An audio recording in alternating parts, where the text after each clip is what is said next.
Super sweet.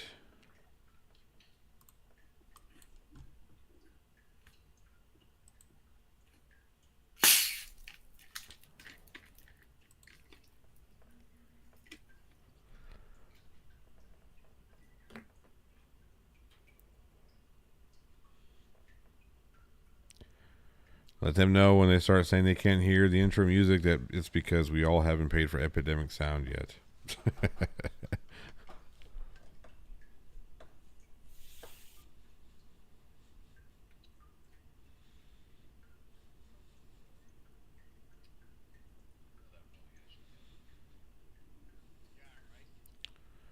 It is.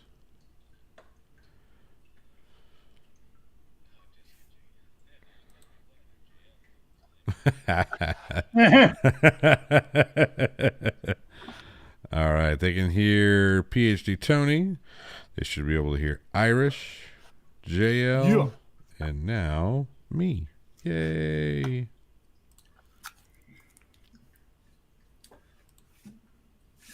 Whoop, whoop, good morning. Sir Little Wolf says he hears voices, but they may be voices in his head. They are the voices in your head. He says he hears two voices and a whisper. And a whisper. Am I the whisper? No music, though. Yeah, well, we've discussed this. Do you hear the sound of somebody masticating on potato chips? No, I don't. Okay. You know, I was masticating on an ice pop. All right. It just sounded like potato chips. I'll go masticate quietly in the corner. Why don't you do that? Oh, shit, don't put baby in the corner. Oh, man. All right, let's make sure everybody can hear, and then we will get this show on the road. I hear all four, says Little Wolf, and he never lies. Yes, can you please mute Irish Demon? I tried.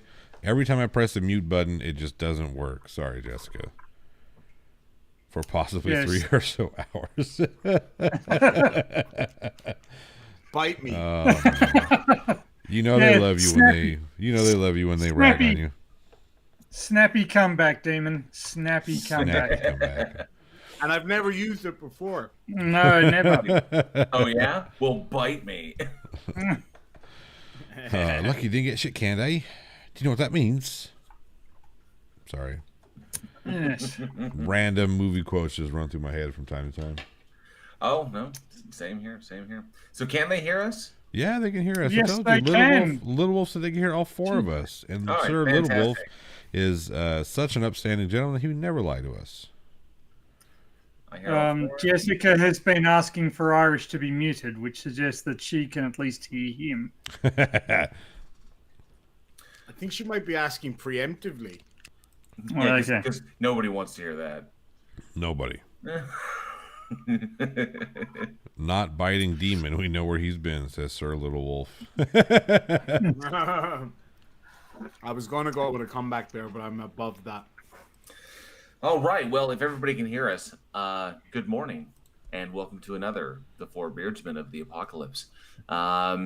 As usual, we've jumped from channel to channel because something happened with the dedicated channel that we were going to do. I don't have all the specifics. These gentlemen keep me in the dark about things like that. So everybody say good morning. Good morning. Good morning. Good morning. Awesome. I was a bit late there. Sorry about that. Awesome. So, I know that. Well, first of all, I know that Irish had like a topic thing he wanted to kind of go on to kind of give us a better flow for the show. But I think it's been a couple weeks since we've managed to get all four of us on at the same time.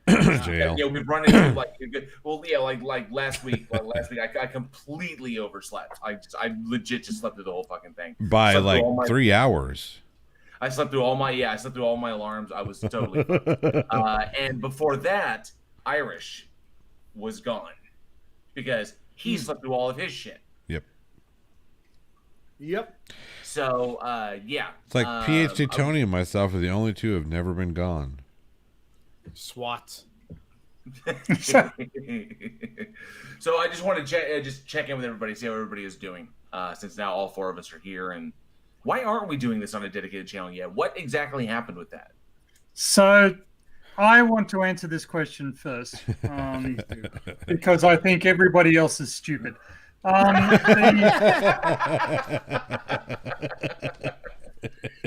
So well, it's good to know how you feel about us there, Tony. I think they're going to dedicate fucking Wonka. All right, what you got? I think that so there was a suggestion about going to the dedicated channel in the wake of Irish's suggestion that we go to Ireland. And the idea was that we needed a dedicated channel for that exercise. And so we should set one up and we should move the show to there. However, I think that in furtherance of each of our individual channels obtaining watch time and subscribers, the current rotation system works well and should not be modified. Whereas if we go to an independent channel, we'll lose watchers who don't make the switch with us, and then we won't get watch time and subscribers on our home channels. So I just think that it's lose-lose both ways around. That's my take on it. And anybody else is free to have a different interpretation of events. You're just wrong. I gotta say, I did say in our private chat before we went live that I was beginning to agree with Tony, and that is exactly the thoughts I had. It affects all of our view time, and also, you know, some of you might have subscribers that I don't, and vice versa. And so I think it's better this way. We just need to figure out how to separate out our millions when we get our show up and running. But yeah, that's a long way off. We'll figure it out. Yeah, that's at least a week away. So whatever. At least. Yeah, no, so what we really do need to do is we do need to figure out the whole trip to Ireland, because that shit's going down. Because there's four of us here tonight. It's the first time. Yeah. So yeah, and so let's make a trip to travel to a country that is still under lockdown. Well, yeah. I didn't say like tomorrow. I mean, come on. Yeah, it's gotta be at least Saturday. What plan can we make this evening about traveling to a country that's in lockdown? Do educate me. Do we know when they're coming out of lockdown? I can educate you here, right? So there are things in Ireland that have existed there for thousands of years and will be there once the lockdown is lifted. So okay. I think No, I know. I'm only fucking with you. No, I get what you're saying. Obviously, we can't set a date or anything like that. But I have a different idea. I think I talked to... can't remember who I talked to about it. It was one of you guys anyway. Maybe it was Tay. It might have been with Tay, actually. That's a good point. But anyway, I'll wait to see what you guys say, and then I'll tell you my idea. Or I can tell you my idea first once I've finished my icy pops. Well, so one thing that we need to do is figure out, because we were talking about crowdsourcing and whatnot, so figuring that out, yes. That's, probably easy. Hey, GoFundMe, woohoo. That's a vital part of my idea, just so you know. Right. And then, obviously, we need to take a look at current and potential... Let's see here. What the... You all right? Demon is choking on a fucking icy pop. Oh my god, it's not a cock, man. I'm good. Let me see it real quick. Colin. Is it Colin or Colin? Says need to get JL up to 1,000 subs. By the way, wicked roast last night. Thank you, Colin. I appreciate that. I hit that. I found that video and was like, yes, I must do this. Hey, Colin, do you like that intro? Because I think that intro is the tits. That intro is amazing because Johnny O made that intro for me. Oh man, I love he does that, and he'll tell me like, wasn't his sound amazing? because when I sent him to drop the intro into it, he actually helped it. He helped. What did you evened the sound out a little bit? Yeah. So I guess your microphone settings were off balance. So yeah. So yes, you helped me with that. So Peter Collins, all the best to you for 2021. Happy New Year. Thank you very much. I appreciate that. Jessica G says, if you're only streaming the show from your channel 12 times a year, you're not ever getting monetized anyway. So that reason is dead. JL and Tony barely stream anything. And this is true. I stream more Weekend Horror than I do on my personal channel because Weekend Horror takes up a tremendous amount of time. So I'm able to work. If I try to work more on this one, then something's got to give. It either takes from Weekend Horror or it takes from my day job, which I am at in between 40 and 50 hours a week. So I say day job. I wish it could. I really do. But then if it does that, then the income source that funds all this shit that allows me to get cool things like new microphones and cool new setups and and shit like this, new computers, that goes away. And I will be doing shit if I don't have that. So I eventually we'll figure it out or whatever. But yes, if I could put more content out on my personal channel, that'd be great. But right now, all the time is going to Weekend Horror and that show right there, which is why that's doing what that is having the success that it is having on all the podcast stations. Yeah. So. And PhD Tony streams once a week with Professor Phil Bell. I do for a couple of hours a week. Yeah. Now, so, if I wanted to put out constant clickbait shit like Irish does, instead of like legitimate deep thinking things, I could do that. Where I get on camera and just clickbait shit is hilarious. No, I'm fucking with you, dude. Your shit is. I wish I had that time. Sorry, I wasn't as quick with my response there because my tongue is completely fucking numb. So I was like, you're damn right. Oh, look at Colin over there. It says, good attempt, 7 out of 10. Golly. Tough audience. Man. But yes, eventually, I mean, if I had the time, like I respect that Demon's got the time to be able to, generate content the way he does multiple times a week. Me, myself, I'm here because with the movies that I have to watch for Weekend Horror, not to mention that I'm at work from pretty much 5 a.m. I leave for work at like 5:30 a.m. I get in there and then I don't leave work until 5 p.m. usually home by 6. Yep. And so given that chunk of time, I'm gone from the house for like 13 hours regarding my job, and then after that it's kind of like I gotta decompress like this. So everything's relegated to the weekends because during the week I still have to fit in Weekend Horror. I still have to write the scripts. I still have to do the breakdowns on Sundays. I still have to, we have to shoot the fucking show. I have to watch the movies to research them, make sure that I have all my notes up, and so on and so forth. So it takes a lot, not to mention running the show, prizes for everybody, making sure everybody's getting their shipping done, and it takes a lot. Oh, look, it's the fake Nathan Thompson. Look at that guy. I don't think it is the fake Nathan Thompson. You think he's real? Oh, if it's the real Nathan Thompson, then what can you say? At least I'm, fat and losing in my own home. Nathan, tell me something only we would know. Yeah. Well, it's just that if it is a fake Nathan Thompson, they've made a very important psychological insight, which is that Nathan always uses fat as an insult. It's his first. Yep. It's his first go-to insult is to call somebody fat. Yep. Because of his body dysmorphia. Yep. Yeah, he has serious body image issues, and he's also not particularly imaginative. So if that is a fake Nathan Thompson, it's actually a quite insightful fake Nathan Thompson. So kudos. Even if his channel got nuked. Yeah.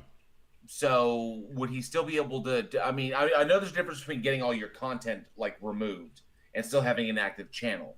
But last I checked, is his channel Nathan Thompson still active? Because I think he has the what's the new one? Irish, you more than likely know. What is his new? The new one is it's actually not him. It's a different person that Be the Change. That posts content and Be the Change. So there's somebody that posts content with him in it, but he seems to have control over that channel as well. Actually, that person commented on my post earlier on the YouTubes. Basically, I put up a link to my new Snapchat. So anybody out there who wants to check out my Snapchat, I'll ask Johnny O to post it up on the thing in a minute. But basically my avatar's got devil horns. And that Be the Change commented, cute devil horns makes it obvious who you serve, Irish demon, in quotation marks. And I said, absolutely right. I serve the almighty spaghetti monster Lord Zorg. Hey, didn't your god make me? He must be pretty messed up in the head, right? And I did not hear anything back, unsurprisingly. So, Of course not. no. Well, let's see. He only posted the one. Damn. See, okay, that's fucked up because now, no, it's both. It's a double-edged sword because, yes, the effort has been successful to enough to the point to shut down Flat Earth and shut down this bullshit that Nathan Thompson has been relegated to like trolls. Dude, he's just a troll now. He pops up like Gary Whitebanga, and we all just time his ass out. We just let him run over there. But How's that go again? That whole thing, and then we just shut him down, and then we relegate him to the corner, and he can go scream over there, and nobody has to listen to his ass. Yeah. But Sorry, I was zoned out there. Were we talking about Tony just now? So Yeah, if I was talking about Tony, it'd be like, so, Wow. wow. JL. Why would you give Nathan Thompson a spanner? I didn't. Look in the It's not. It's just. I know who it is. Yeah. It actually took me by surprise too. So, like I said, it's double-edged sword. So now he's been relegated to like Gary Whitebanga status, where he just pops in, he never does anything, he doesn't really, whatever. So he's just a troll. But then again, it's kind of like now he's a troll, and now we can't. Now when he pops up, we don't know if it's him or it's not. So we just ignore them all, right? It's just kind of like that's what he is now. He's in the waste bin of the internet. Yep. Yeah, it doesn't really matter. That is the other thing. It doesn't really matter if it's the fake Nathan Thompson or the real Nathan Thompson because they are both exactly as relevant as the other. Yep. I don't really see the point of being a fake Nathan Thompson. Seems like a waste of time, but whatever. Yeah. But then again, I don't see the point of being the real Nathan Thompson. Seems like a waste of time, but whatever. So whatever it is, if it's fake, if it's fake Nathan Thompson, and seems like it certainly must be, full marks for getting his style right, because that was stupid. So Colin has an excellent idea, new T-shirt idea, and I expect Irish Demon to come up with it or to make this. I'm not Nathan Thompson. I was going to make one saying I'm not Red Pill Philosophy. Funny enough. Oh my God! Nice You need an I'm not Red Pill Philosophy. Tony needs an I'm not Daniel Pratt. I need an I'm not. You need I'm not Aussie. You need a I'm not. I think you need I'm not one of Duck Dynasty.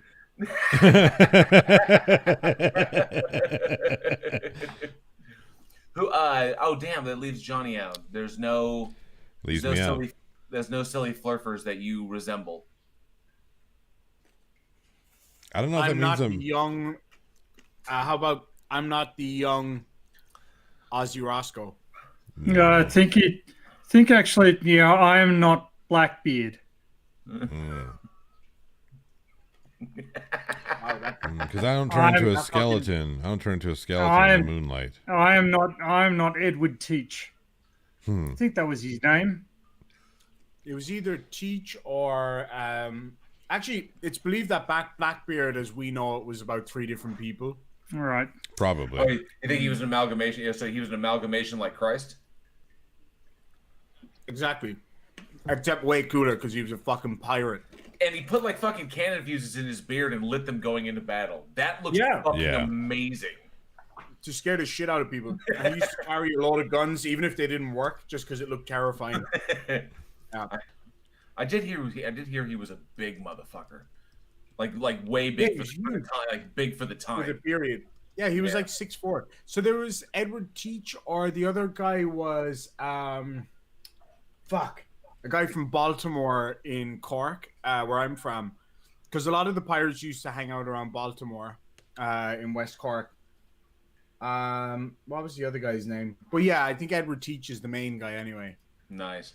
Hey, Irish, you've covered him a couple times. Who is that asshole that does the sock puppets? Steve Pennington. Oh, that's Steve Pennington. Steve Pennington. So Sir Little Wolf was asking. Steve Pennington.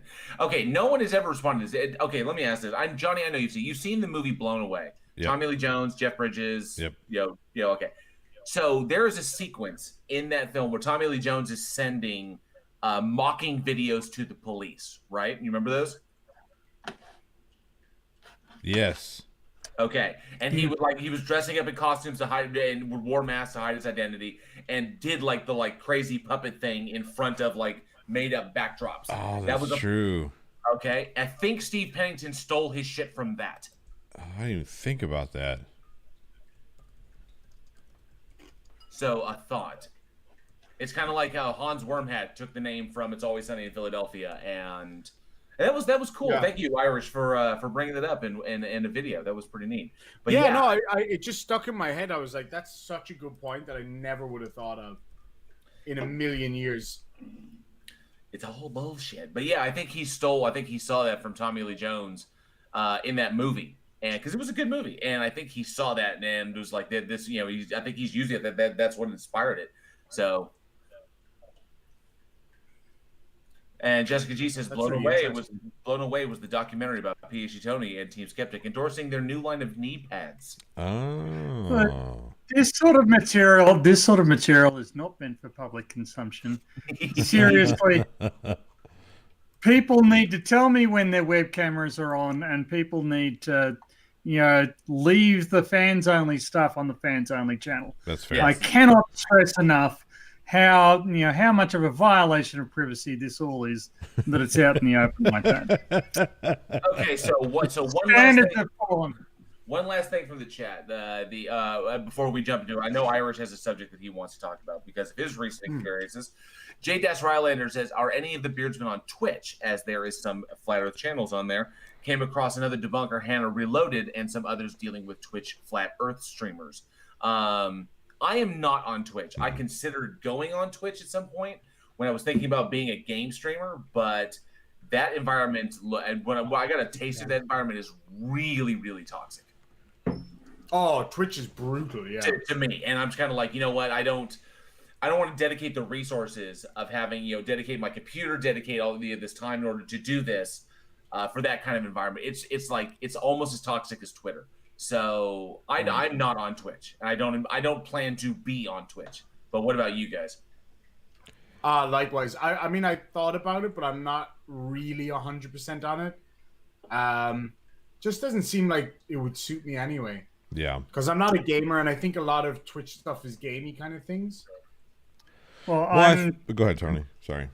I'm not on Twitch, but I am considering it after recently being indoctrinated in various games. So I do want to, just before I hand off to Johnny for his answer, I do think we should ask the chat whether or not they think we should have a dedicated Beardsman channel, because that's a good idea. Yeah. Because there are counter arguments, like it will be easier to find the streams.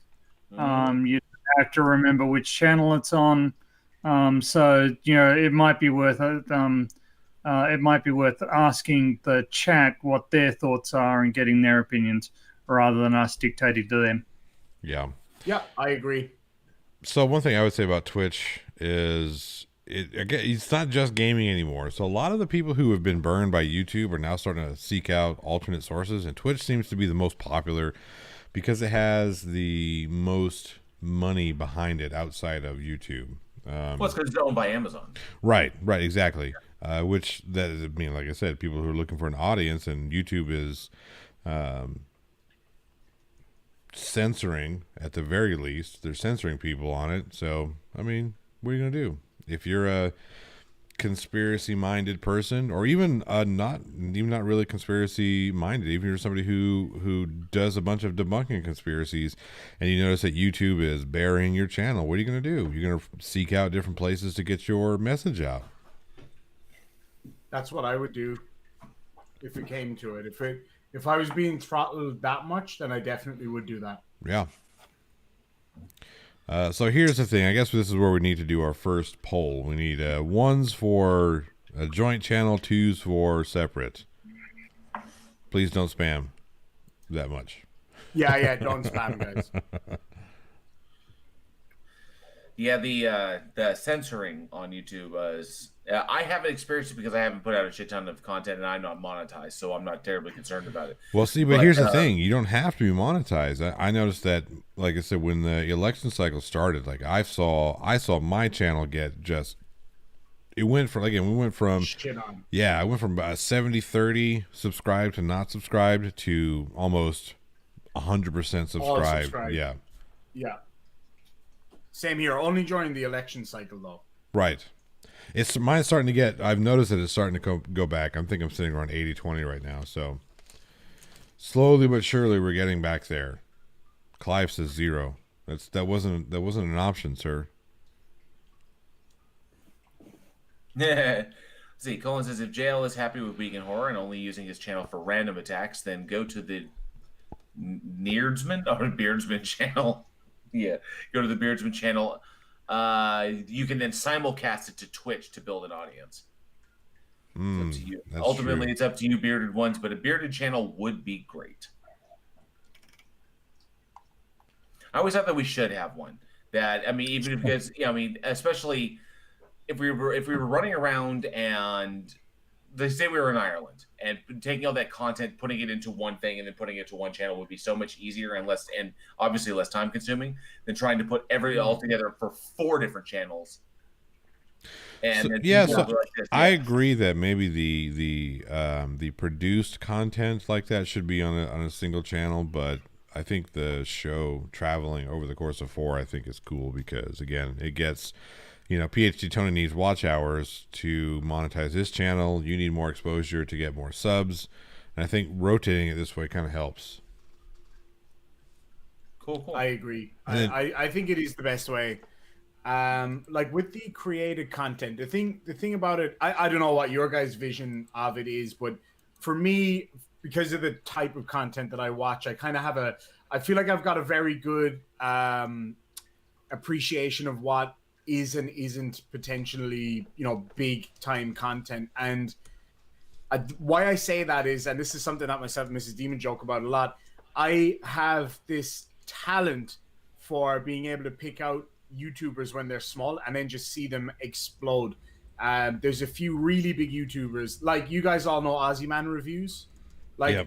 I know him. I know him personally. I know him really well, actually. And we met up quite a few times when I moved here first, and I remember when his channel wasn't even a YouTube channel, it was just a Facebook page, and then he set up his YouTube and that started to build, and I said it to Mrs. Demon, I was like, this guy is going to be huge, and he was. And there's another few bigger YouTubers, like people in the millions, that I called it years ago. I was like, those channels are going to be massive. So when it comes to that created content, it doesn't matter if it's monetized at the start. Like maybe we could do something where we post our weekly video on there to try and get the viewership up by the time that we have content that's monetizable, I guess. And then we're good to go. So that's what I was going to suggest, that, maybe like if we do like even a highlights thing and put it on our joint channel. Interesting. What the fuck are you laughing at? Jessica G. Jessica G, yeah. Yep. Tony is looking down because he's so dedicated that he urinates into a Coke Zero bottle off screen, another privacy violation, but I had to share. Jessica G is, of course, joking because she knows that I use adult diapers. Oh, jeez. All right, so let's so we'll table that conversation. But I do think we need to at least get a penciled plan of what we're looking to do this year. I think by the end of this year, we're gonna wind up in fucking Ireland, like just what the fuck is happening? Yeah, what's going on here? Yeah. I think they're well, going. Actually, that was something I wanted to ask you guys about. When it comes to the actual trip itself, depending on what kind of finances we can get our hands on, would it be maybe better if one of either we go to Texas or Australia first, just because it would be much cheaper to make, because it would only require 2 people to travel rather than all 4 of us. So I'm thinking, would we be better off going to Texas first? Because you guys live close by to each other, whereas me and Tony are a country apart. But I don't know. I'm open to options, but I'm just thinking, cost-wise, it would be a lot cheaper for us to have 2 of us travel one way versus all of us traveling to one place together. Do you get me? Irish, I haven't been on a proper vacation in over 10 years. Come to Australia. Fair enough. No, that's what I'm saying. Either way, like I'm not saying, because I don't care where I go. I'm going to Ireland anyway as soon as it's open, so it makes no difference to me on a personal level. I would love to do the Ireland show first, but I'm saying cost-wise, if we can't afford it, there is the option to go one or the other direction. You get me? That's true. That's true. Yeah, it's just a backup plan. That's all I'm saying. Okay. Yep. That's fine. This seems like a conversation that we should have on a different time rather than, the audience listening into our deliberations on this subject. Jessica G. Wow. just going for what now? She's going. She's going. She's going for the goods like a honey badger. No freaking gloves have never been on. No so we chill can't. at all. None.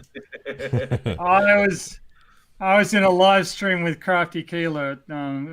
Crafty Keeler did a live stream, an after show of a modern day debate earlier today, my time, and Jessica G was just laying down hand grenades in the opening. She was just but anyway. Crafty Keeler also has an investment in us going to Ireland, and she's not best pleased by the by the backup plan, but we will sort it out. We'll figure it out. Yeah. But I think, can we at least agree, all of us, that are, for all 4 of us, that our number 1 position is to go to Ireland, right? Yep. Yes.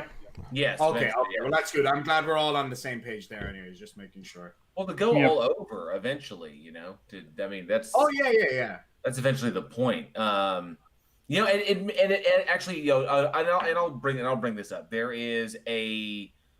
So before we jump to Irish Steel, it's kind of a personal thing that's going on with me. So there may be the opportunity that I could start doing more content. There is and my wife's parents, Angela's parents, have offered to give us a home, to give us a house.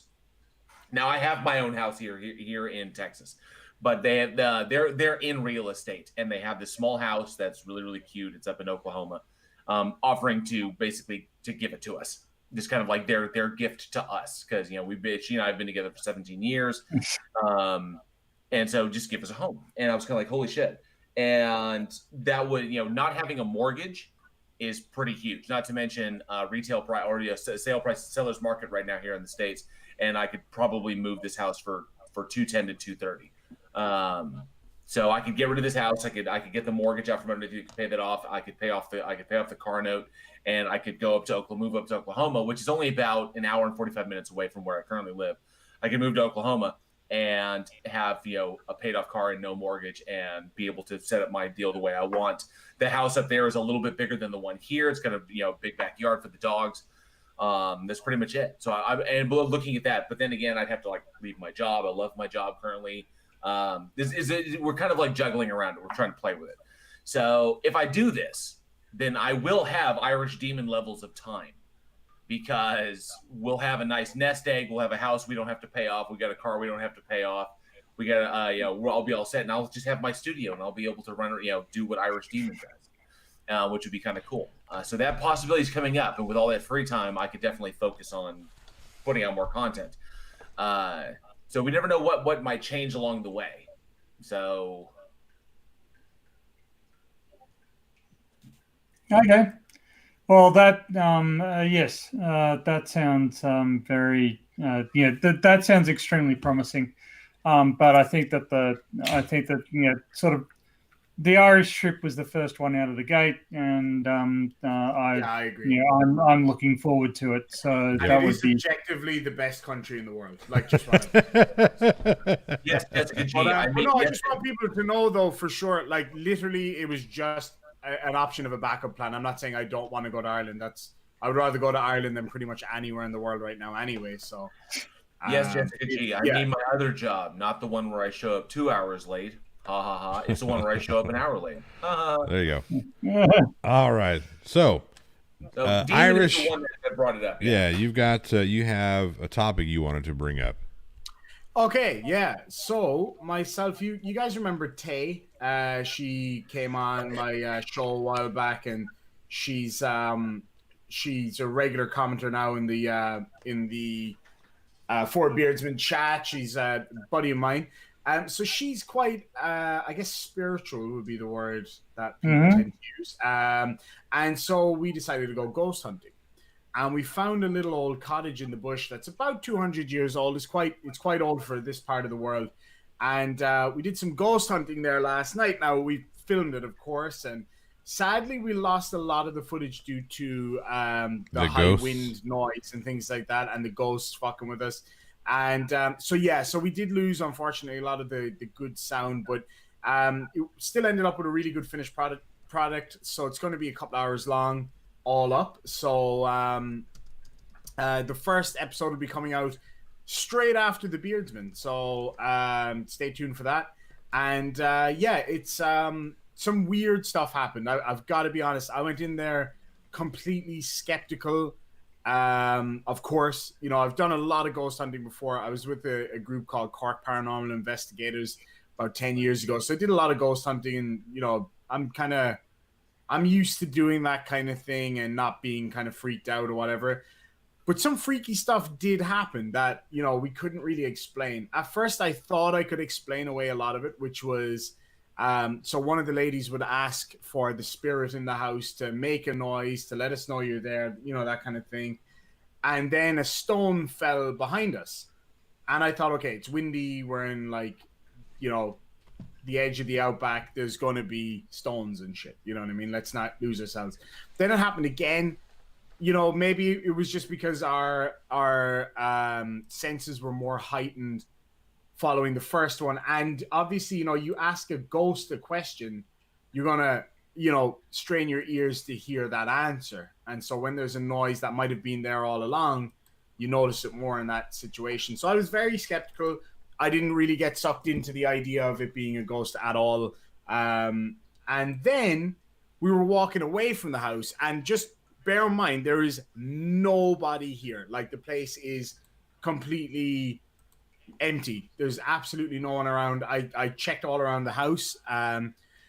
While we were walking away, a stone about the size of a quarter, I guess, walloped Tay in the head, but it hit her in the inside of her glasses, which was the weird thing, and broke her glasses. And we have no idea where it came from. We went back, we checked around, there was nobody there. The place was completely empty. And so it was a really weird situation. But I mean, I'm not saying it's a ghost or anything, but it's a ghost. No, I don't know what it was, obviously. But we did go back and check, and there was absolutely nobody around. And so I don't know. I wanted to maybe put it to you guys that, to see what you think it is. I have a couple ideas of what ghosts are, or what appear to be ghosts to us. I'm sure Tony knows what I'm talking about. But I just wanted to put it to you guys and see what you got to say. It was a bat. So I don't know. I'm just spitballing here. So generally, these phenomena fall down to pretty much what you were saying earlier, physical coincidences. But and just your brain will fill in the gaps. Oftentimes, I remember when I was a child, I had a window just above the head of my bed, and light. There was a street lamp. It would shine a light through the window onto my wardrobe door. And then one day, I turned off the light. I was moving to my bed, and this round shadow appeared in the corner of the window, and I was terrified. And I looked to the window, and there was nothing there. And then I looked back to the wardrobe, and it was gone. And it took me a while to figure out that there was a tree. And if it was really, really windy, it didn't happen often, but if it was really, really windy, the leaves would deviate enough to actually interfere with the light coming from the street light, and cast that shadow. But your brain in that instant, your brain isn't looking for a rational answer. It's recognizing that's round. It looks like a head. There's somebody at the window. You turn to the window. There's nothing there. Wow, isn't that creepy? And it takes a while for a rational explanation to present itself. So you don't necessarily know about the regularity of the sounds that were occurring in until you go quiet. You also need to ask some questions about the impartiality of the woman who was asking the questions. Is she somebody who has anything to gain from the event going well? There are a number of options that can be used to explain this. Now, that being said, there is another class of phenomena which is usually associated with infrasonics or electromagnetic fields, and they can have an effect on your on brain function. So if you're standing in the right position relative to an infrasonic signal or an electromagnetic field, you can experience very vivid sensations, and very specific ones. In particular, there's an infrasonic sensation that will convince you, and it's reproducible. They can reproduce it in people. That will convince you that there is somebody standing behind you in the room that you're in. There was a case in the UK where there was a lady who was completely tormented by what she believed was a haunting, and she had this overwhelming feeling that she was being watched in her living room, and other people experienced it, but maybe not to the same level that she had. And they sent. There's a guy in the UK, I can't remember his name. He's on a lot of those ghost hunter TV shows, but he is the super skeptic. Like he's able to. It appears he's able to answer everything, and he advised her to turn off her VCR. And upon doing so, it seems like the phenomena disappeared, because it was like an old Russian VCR or something, and full of Chernobyl radiation. Immediately it stopped. Like the second that they switched it off. So obviously there was something in that. And when I used to go ghost hunting with GHI and Cork Paranormal Investigators, we always had EMF readers. Which would light up if there was a strong electromagnetic field. And it was initially, the purpose of it was to show whether or not we were being affected by an EMF. But then it seems like the popularity of them on TV shows made people believe that the proof that there was an EMF in the area was indeed proof that there was a ghost. So its purpose was flipped, and that was done for the purpose of television. But I'm still buying one anyway for future investigations, just to see if it's got anything to do with it. But so that was our experience. But I wanted to put it to you guys what you think. Don't forget all of your what is it? What is the one I'm thinking of? Hang on a second. I'll get you the right one. What are you thinking about? So one of the things that I would suggest is actually there are potential. It's very difficult to categorically say there's no such thing as ghosts. There's no such thing as various supernatural phenomena. But as soon as it stops being as soon as it is demonstrated to exist, it stops being supernatural by definition. And so, in order to demonstrate it, the burden of proof is actually extraordinarily high. The demonstration, and so people can get creeped out. Weird things can happen, it just. Did you go on a particularly was it particularly windy? Yeah, it was extremely windy last night. Yeah. Okay, so perhaps that just wasn't the best time to go, and expect it to be quiet and not have stones hitting the tin. So I'd suggest that your experiment wasn't in controlled circumstances. Here's another thing to kind of keep in mind. You said the stone hit the inside of her glasses. Yes. So if I don't know if you've ever punched glass before, but if you hit the caved side of a glass and not the convex side of glass, you can tap it and it'll break easily. So if you get a sharp enough stone to hit it at the right spot, it doesn't even necessarily have to be, any real force behind it. You could easily crack, the concave side of glass, with little to no force. The problem with these is that there's not a whole lot of details that you can give us. There's a lot of information missing from the event. So ask me anything, and I'll try to fill in any blanks. Okay, here's the problem: is that if we had video, that'd be fantastic. Well, okay, so you say that she got hit in the glasses that broke her glass by a rock. That broke her glasses, and the rock struck the inside of her glasses on the like I wear glasses, so they're right in there. So, and she got struck by a rock. Did it hit her? I think it grazed her cheek and then hit the glasses. Okay, so it came from behind her.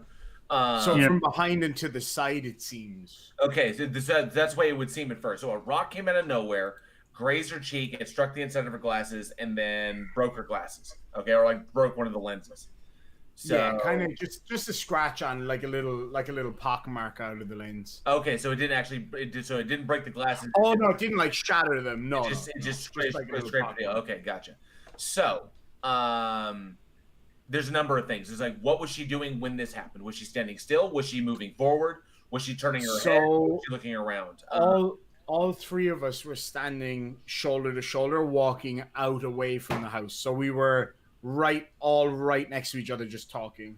Okay, so the picture that you shared of the three of you, was it around that time? Because you shared a picture. It would have been ghost hunting. Yeah, it would have been within an hour of that, I guess. Probably an hour after. Okay, so now we look at. Okay, so be right back. You just the way I'm looking at it, because I wasn't there and there's no video of it happening, and nobody directly witnessed it occurring. Everybody is responding to her reaction to it occurring to her. No, that's not right. We weren't responding to her reaction. Actually, we were responding to the noise. So what happened was nobody was watching her when the rock came out of nowhere and struck her in the glasses. Oh, we were though, because we were kind of looking at each other talking. So what happened was when we were walking out, we all just heard like a blink like that, like a really loud it's hard to explain. What I thought it was that somebody had dropped one of those aluminium fucking water bottles, and because that's how loud it was. And then I looked at her and she was like, "What the fuck was that?" And then she took her glasses off. And she was like, "Something hit me in the glasses," and I said. I can't remember what I said, but yeah, no, it was like something fucking hit her. We were just walking along. I had my torch and my camera in my hands. She had her bag and her torch in her hands, and the lady next to her had her bag and her torch in her hand. So all of us had our hands full. Okay, so it was just weird. So I just have one comment to say, I have had my glasses hit from the inside. It was a freak event, but it was a small, fast-moving object. It actually knocked the glasses off. They fell on the ground and broke. Now, that particular object was the tip of a car aerial. So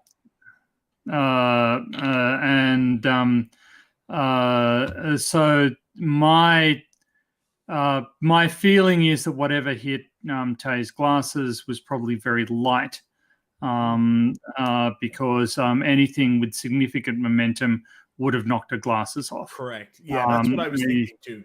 The noise was so loud, but I wonder if that was maybe because I guess our senses were heightened because we'd been standing in the dark for 3 hours. But also, it was very quiet at that exact moment. So it could have been just because of that it appeared louder. But something definitely struck her glasses. I have no doubt. I'm not saying it's a ghost, but it was also very windy, though. So I mean, that's the thing. Like,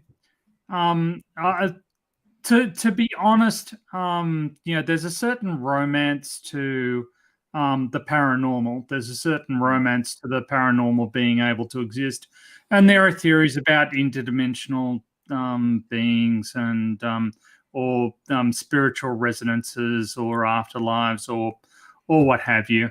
I'm just while it would be romantic to believe those things, it's just not something that I'm prone to believe in. It's not so much that I'm trying, and I'm not trying to piss on anybody's. Yeah, I'm not trying. Well, I'm not. I'm trying to hold, a sort of a reasonable standard of evidence. What you've described does sound quite freaky, but I think that a lot of it comes down to a sort of confirmation bias. Yeah, I think so. If these events had occurred in other circumstances, they if you'd heard a stone come against, hit the side of a tin shed in a windy situation, you wouldn't have thought twice about it. If if in a really windy situation, Tay's glasses got hit by a small stone, that would not have been so remarkable. I just want to answer Jessica's point here. She says, so the ghost just followed her around and decided to flick a rock into the inside of her glasses with dead-on precision. Well, nobody's saying anything about precision because that would imply that whatever it was, if it wasn't it, threw something at her, that it was actually aiming at her or whatever. So I think precision isn't the right term there, because if I throw a rock randomly and it hits one particular part of the wall, you could say that I hit that part of the wall with dead-on precision, but that would imply intent. So I'm not sure if that's quite the right, the point that we're making is that it's not. I gotta jump in there. So one of the big issues I think that is going on, that Tony is correct, that you're going to a location that is supposedly haunted. You're going at night when particular senses adapted for that are primed for your like survival. So your adrenaline is up, your eyes function a little bit differently, your hearing functions a little bit differently. Everything sharpens up so that you can be safe, to keep yourself safe. This is the body's reaction to being active at night, to being nocturnal. So you have your body functioning in a way that's primed to keep you aware and alert. You are operating at night. You're primed, you're anchored, going into a haunted location. You are actively looking for evidence of spirits or the supernatural. So already you're walking in and you have expectations, meaning that you don't want to be surprised if you were to encounter a ghost. The objective is to find a ghost or to find evidence of a ghost. So you're going in there looking for something. And as the brain will do, if you have the corners of a square and you look at the image, look at the center of the image, your brain will fill in the lines to create the square. So if you have things that could be ghost, or enough things that could be ghost, your brain will fill in the blanks to make a ghost. And this is something that the brain does in order to make sense of random patterns and chaos. And that is because that's pareidolia and apophenia. So because you're in the situation that you're in, you're inclined to say that particular events may equal ghost, when if you went there during the day and you had no idea it was a haunted location, you just happened to be walking by and then something happened, it would simply be circumstance of like whatever. You could explain it away very, very easily. Can I just have a question. So, and this relates to Jessica's comment. Sorry. What was, so if, let's assume that the rock that hit Tay's glasses was propelled by a ghost, what was the ghost trying to achieve? Why did it do that? Oh, hold on, are you asking me that? Yes. Well, I'm asking. Well, I never thought for a minute that it was a ghost. So okay, so if we do ascribe agency to it, if we do ascribe awareness, what was the ghost trying to achieve? So the scenario you seem to be describing is that the ghost was willing to communicate or answer reasonably simple questions, but didn't express any hostility while you were inside the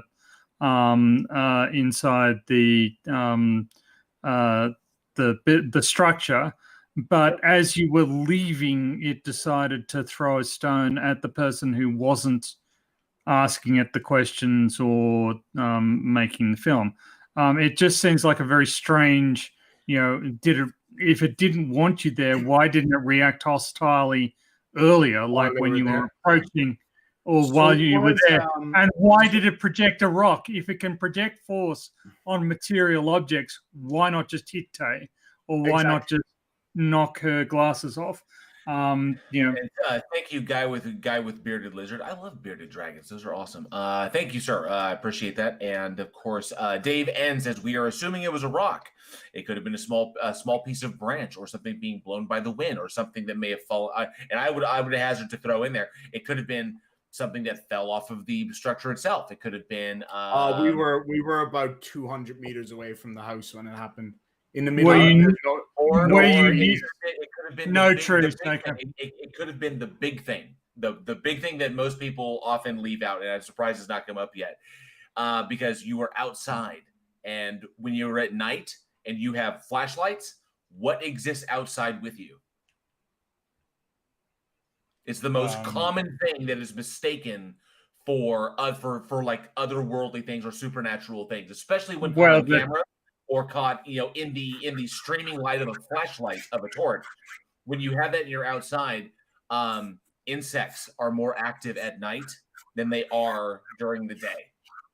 Yeah, that's. And so when you're outside and you have a flashlight and you're the primary light source other than the moon, but you're the brightest thing around other than the moon, then insects will flock to you.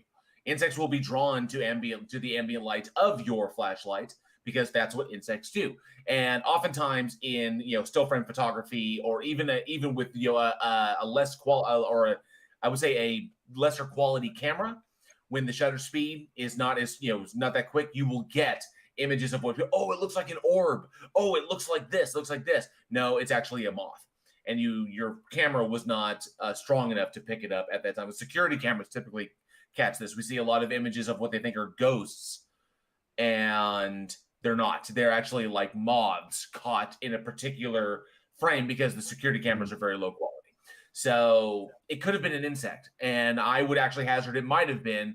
And because the insect was not seen, and then maybe it was something small and it struck the glasses, and because maybe, and not to mention, you're also like how many hours beyond this? The further along you get like this, you may increase it sounded like a loud crack. Well, you're also outside and it's quiet. So how loud was this crack? Was it like a 22 going off? Or was it just something hitting glass and there was nothing else around to really make any noise? So it was the only thing you really heard. The wind was howling around us. So It was you could hear it over the wind, which was extremely loud. Well, I mean, so the wind is blowing. So now, if the wind is blowing enough to howl and actually diminish out your sound, then the wind probably blew something and it hit the glasses. Yeah, maybe. Yeah, I feel like that is the most some form of debris. The strength of the wind picked up some form of debris and whacked it into Tay's glasses, and that was my thought too. To be honest, Yep. I say that in the video. At first, I was freaked out. I was like, "What the fuck?" And then after, I was like, "Oh, it's probably just the wind that's been fucking annoying me all night." Okay, people are laughing at the insect idea. I mean, I actually am thinking more in terms of Texas. In Texas, we do have June bugs. June bugs come in a variety. I don't know if they have June bugs in Australia. So let me ask, because this is a question that has often vexed me. And we have what are called Christmas beetles. They're brown, carapaced, quite chunky beetles. Okay. Do they, and they fly around like idiots and they just smash into whatever and pretty uncoordinated? Yep. Okay. Yep. And are they green? No, they're brown. Okay, so because there are bright green June beetles, and then there are like these thick brown, ugly, just they're very very plain, just a freaking beetle that flies and is an idiot and flies into everything and it's just retarded. June bugs in Texas are proliferous. They're almost as bad as cicadas. We have June bug season, and then we actually have 3 seasons. We have the cricket season, we have the June bug season, and we have the cicada season. And cicadas are insane, but they're also quite large. June bugs vary in size. They can get quite large, but often they are quite small. But they're also robust. And I have had a June bug fly and knock my glasses off. A quite large one. Just boom, knock my shit off. I have seen June bugs crack windows, slamming into them. So because I know there's no relative reference frame here. I have seen a June bug almost as large as this little koala you gave me. Damn. So they can get monstrous out here in Texas, and the cicadas are even bigger. So, those things can take out a window because they're huge. But June bugs are just retarded. So that's why I kind of went to the insect ideas, because insects can do that, especially if it was a smaller beetle that can fly. So they'll probably hit that. But nonetheless, yes, June bugs do. Jessica, June bugs do crash into shit all the time, and they make loud ass popping noises. Yes, they do. Daryl M says Christmas beetle to the face while wearing an open face helmet of a motorbike. Oh, ouch! That would suck. I got a pigeon to the head once, but luckily I was wearing a closed face helmet, so it wasn't too bad. But yeah, there was bits of pigeon all over my fucking jacket. Jeff Roberts says, I can't open my door in June bug season without being hit in the face by a June bug. Goddamn right. It is insane. It is absolutely nuts how many there are. Cricket season is also really, really bad. Technically, well, yeah, because there's a cricket season, a cicada season when all the cicadas come out, and it's just insane. And then, of course, June bug season. Then there's the tarantula mating season. It's kind of an event where the tarantulas mate, and then all of the tarantulas migrate. So there are areas in Texas where you can go where there are hundreds upon hundreds of thousands of tarantulas all moving in one direction. And it's kind of like a sea of them. You can go and you can actually go and see them and everything, which is really, really cool.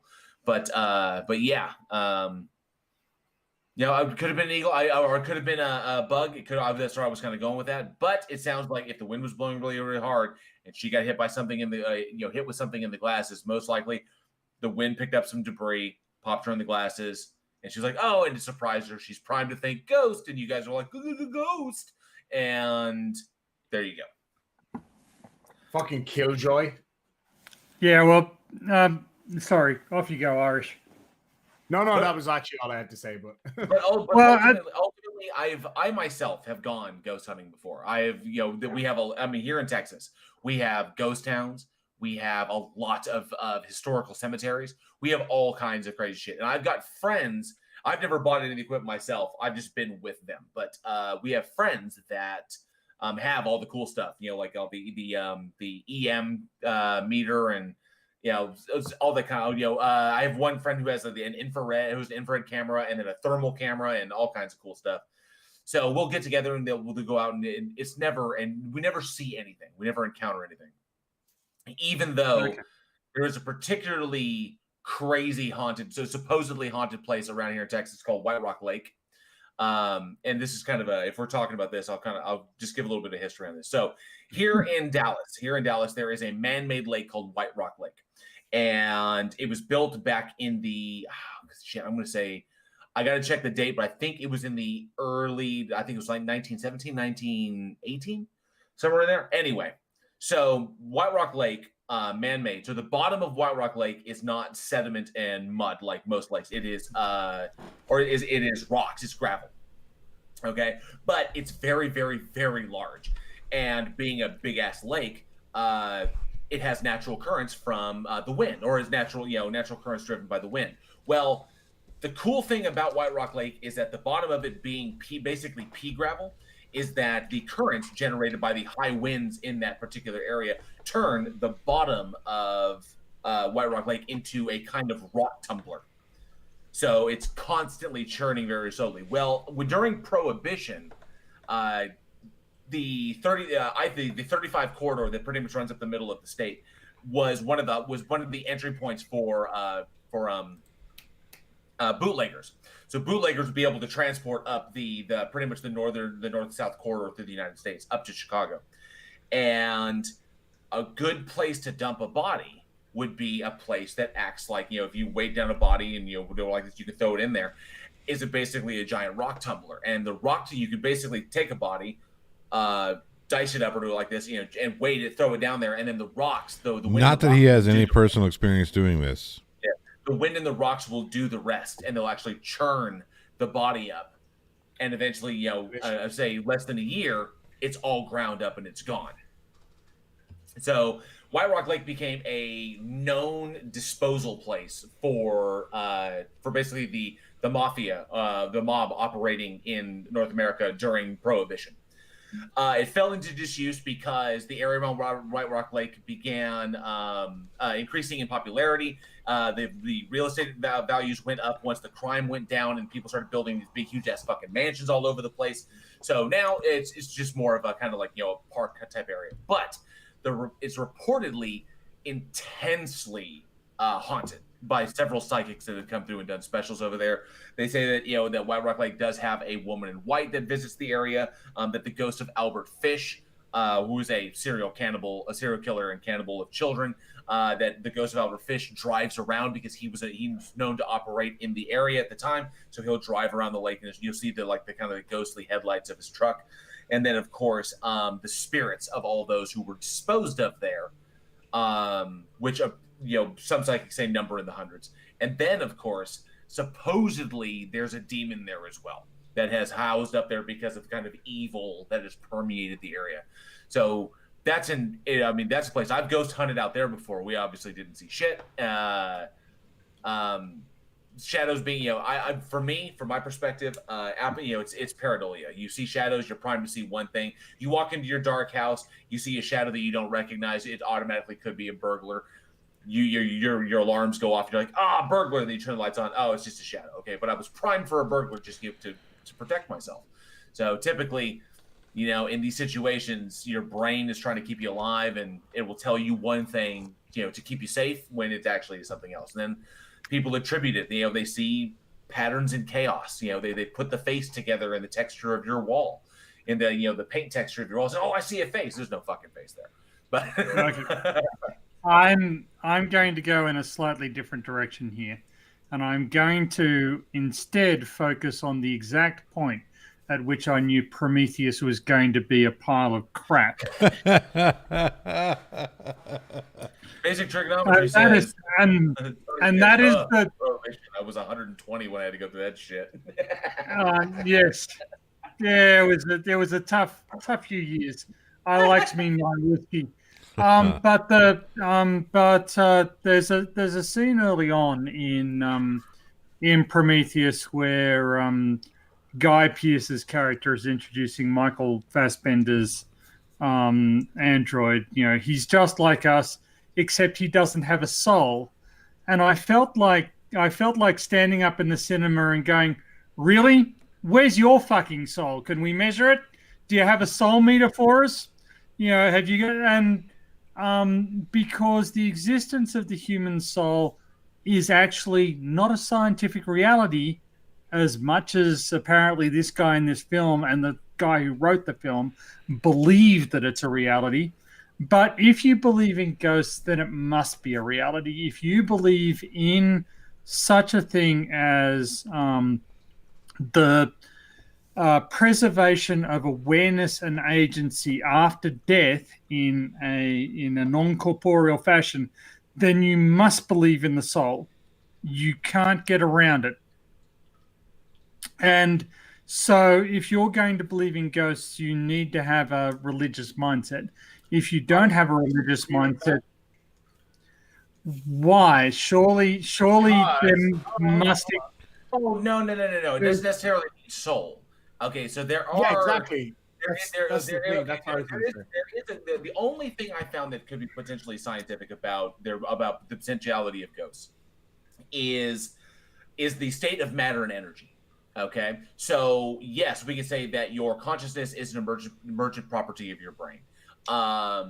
And consciousness does not have mass. Consciousness is not matter. It is simply an emergent property of the physical brain itself. But the brain itself does have energy, and that energy is expressed in varying ways. Thoughts being a part of that, where the brain is operating using energy, and then thoughts come out of that, or consciousness comes out of that.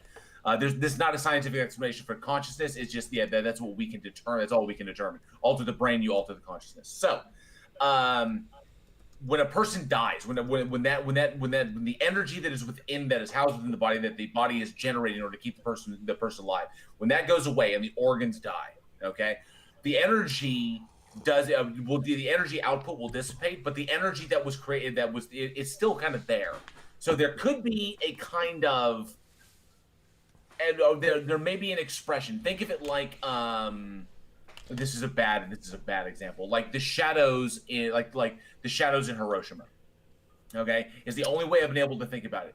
Is kind of like an imprint left over by the kind of energy output of the human being at the point of death. So that's what I was told last night. Now, I'm not saying that it's their consciousness. I'm saying it could be an echo of what was there. All right, Whoopi Goldberg. And so I'm not saying that any of this is scientific. I'm saying that were there to be something, you have to. We can't just say, oh, the soul. No, the soul has been fucking debunked. There is no fucking soul. The soul does not exist. But there are. God damn. There are concepts about matter and energy at the quantum level that we don't fully understand yet. Okay, and now I'm not saying that ghosts exist. I'm saying that there may be phenomena that we identify as ghosts, but I'm not saying that it is. But I'm saying that our brains put the pattern together as ghosts when it could be something else. That is resulted from the sudden cessation of energy from the human body. Okay, so I'm just saying, some people call it ghosts. JL, I think you're a wonderful person, but that was the biggest load of crap I've ever heard. Shit. Jesus Christ. I talked about a potential hypothetical that actually has and I'm not even making a hypothesis. I'm talking about a hypothetical that is based somewhat in a kind of like something that we don't understand about science. No, it isn't. No. All right. No.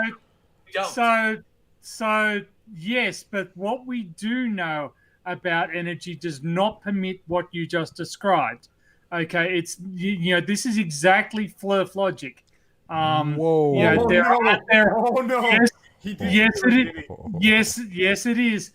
There's stuff we don't know about. There's stuff we don't know about energy. Therefore, this thing over here is possible. No, it isn't. No, it isn't. Tony, you do not get to put words in my mouth. I never said that it was ghosts. I'm saying that there is if there is a phenomena that exists that people are interpreting as a spirit or a ghost. I am not saying that it is a spirit or a ghost, but I am saying that they are interpreting something. Okay, so if they're interpreting something that cannot be explained, and then we have an area, and we know that it somehow deals with matter and energy, which is what this world is. Okay, matter and energy, and its varying states. I am a materialist in that respect. So, given these things, here's a phenomena that cannot be explained. This person is interpreting the phenomena that cannot be explained. We know that things are matter and energy, so what they are experiencing has to do with matter and energy. Are there things about matter and energy in any kind of state that we don't fully understand yet, or we have not fully sussed out? Yes, there are. On the quantum level, we do have some effects that we cannot explain with some tests that have come out as anomalous that we don't really get. Like why does it look like the second law of thermodynamics is violated at the quantum level in a specific experiment? We don't know. It could have been an anomaly. It could be something else. Why does it appear? Why does it appear No. I have to bring something up really quick. Hang on a sec. Let me Wait. I think it's important. That you realize that after being accused of using Flurf logic, you bring up the second law of thermodynamics. That's pretty funny. Examples, okay? I'm just busting your balls. Quantum physics or quantum mechanics experiments that appear to violate certain things that we know or we accept to be inviolable. Okay, so maybe there were anomalies, maybe they're not, but there are question marks there. So I'm saying in the presence of question marks, states that we understand, and unexplained phenomena, we can't 100% rule out that it could be an effect that we don't get yet, that we don't understand yet. I'm not saying that they are ghosts. I'm not saying that ghosts exist and ghosts walk the earth. No, I don't believe that.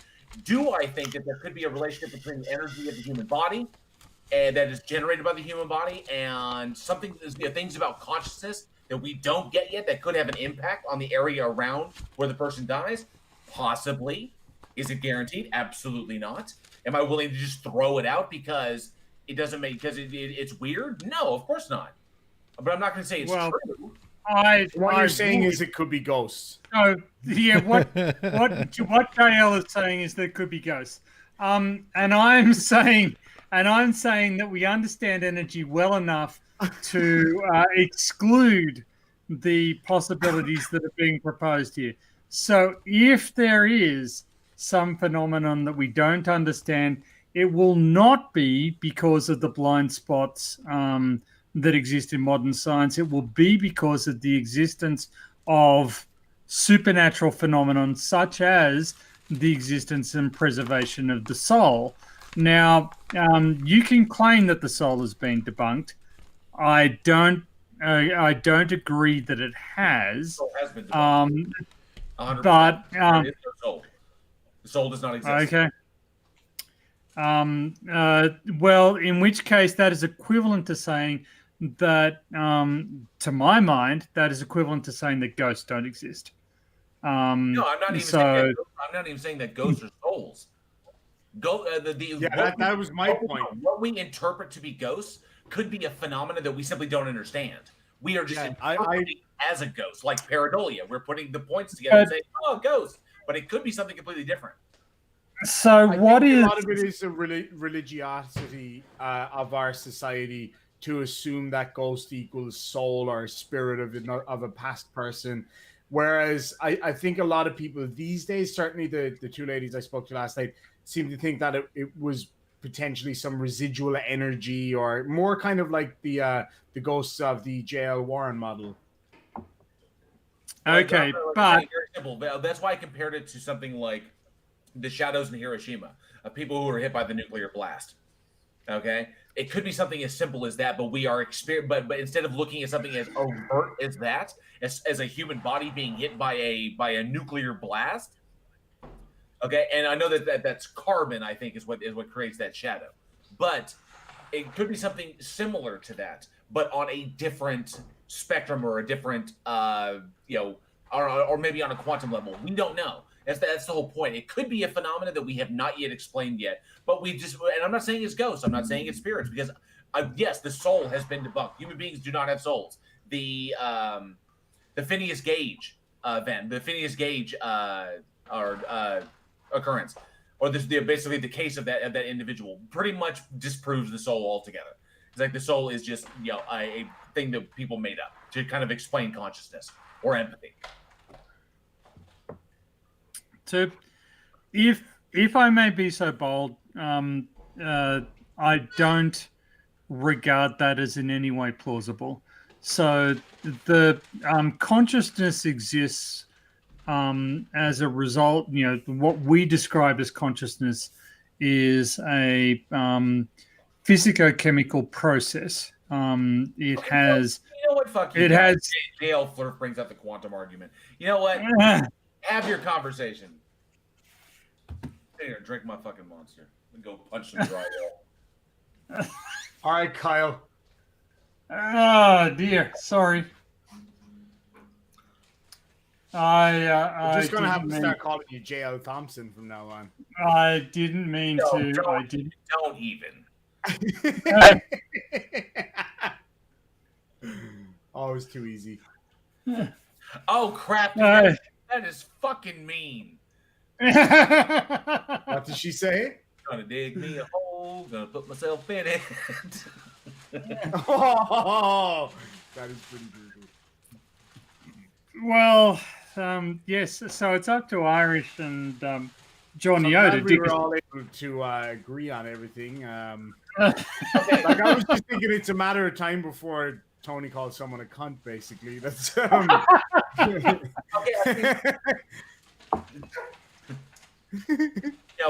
look. I was just. I didn't.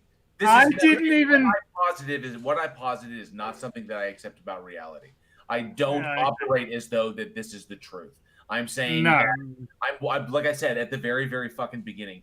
This is a hypothetical, an extreme hypothetical. It's not even a hypothesis. You can't even make a hypothesis off of this. It's just a hypothetical. Yeah. Jessica G brings up an interesting point. Parallel universe would be a much more logical conclusion because at this point we can now interject that time travel may have already been created in ghosts or blips of time travel resetting. So there's That's things what I was thinking. Yeah, I mean, there's things that we don't know, and there are questions. Yes, but that's different from what you just proposed, right? Interdimensional travel. Interdimensional travel or resonance is different from what you just suggested, right? Well, it fits into the area of phenomena we cannot explain. Okay. There you go. Like the after effects of phenomena that we can't explain or whatever. So even nonetheless, the soul doesn't exist. Ghosts don't fucking exist. Whatever. All right. Then. Clive Wells says half my PhD thesis was on time travel. It was on. Yep, was just on trying. I was just moving the window because if he'd said half of my PhD thesis was on the impossibility of time travel, that would have been an embarrassing error to make. But yeah, it just it to me, you'd need very, very strict protocols in order to demonstrate that something had actually occurred. And by definition, once it occurred, it would be part of the natural world, not part of the supernatural world. So like for me, right, just because I was there, at the beginning when it was all kicking off, I was like, what the fuck? Like I was genuinely, I wouldn't say I was drawn into the idea of it being a ghost. I actually don't think at any point that I thought it was a ghost, but I was still kind of creeped out because I was like, this is unexplainable in the moment. But when I got home, I was kind of more like, oh, wait, you know what that was? You know what I mean? My brain was then able to kind of say, oh, actually, that was probably just the wind. But in the moment, it was freaky. Yeah.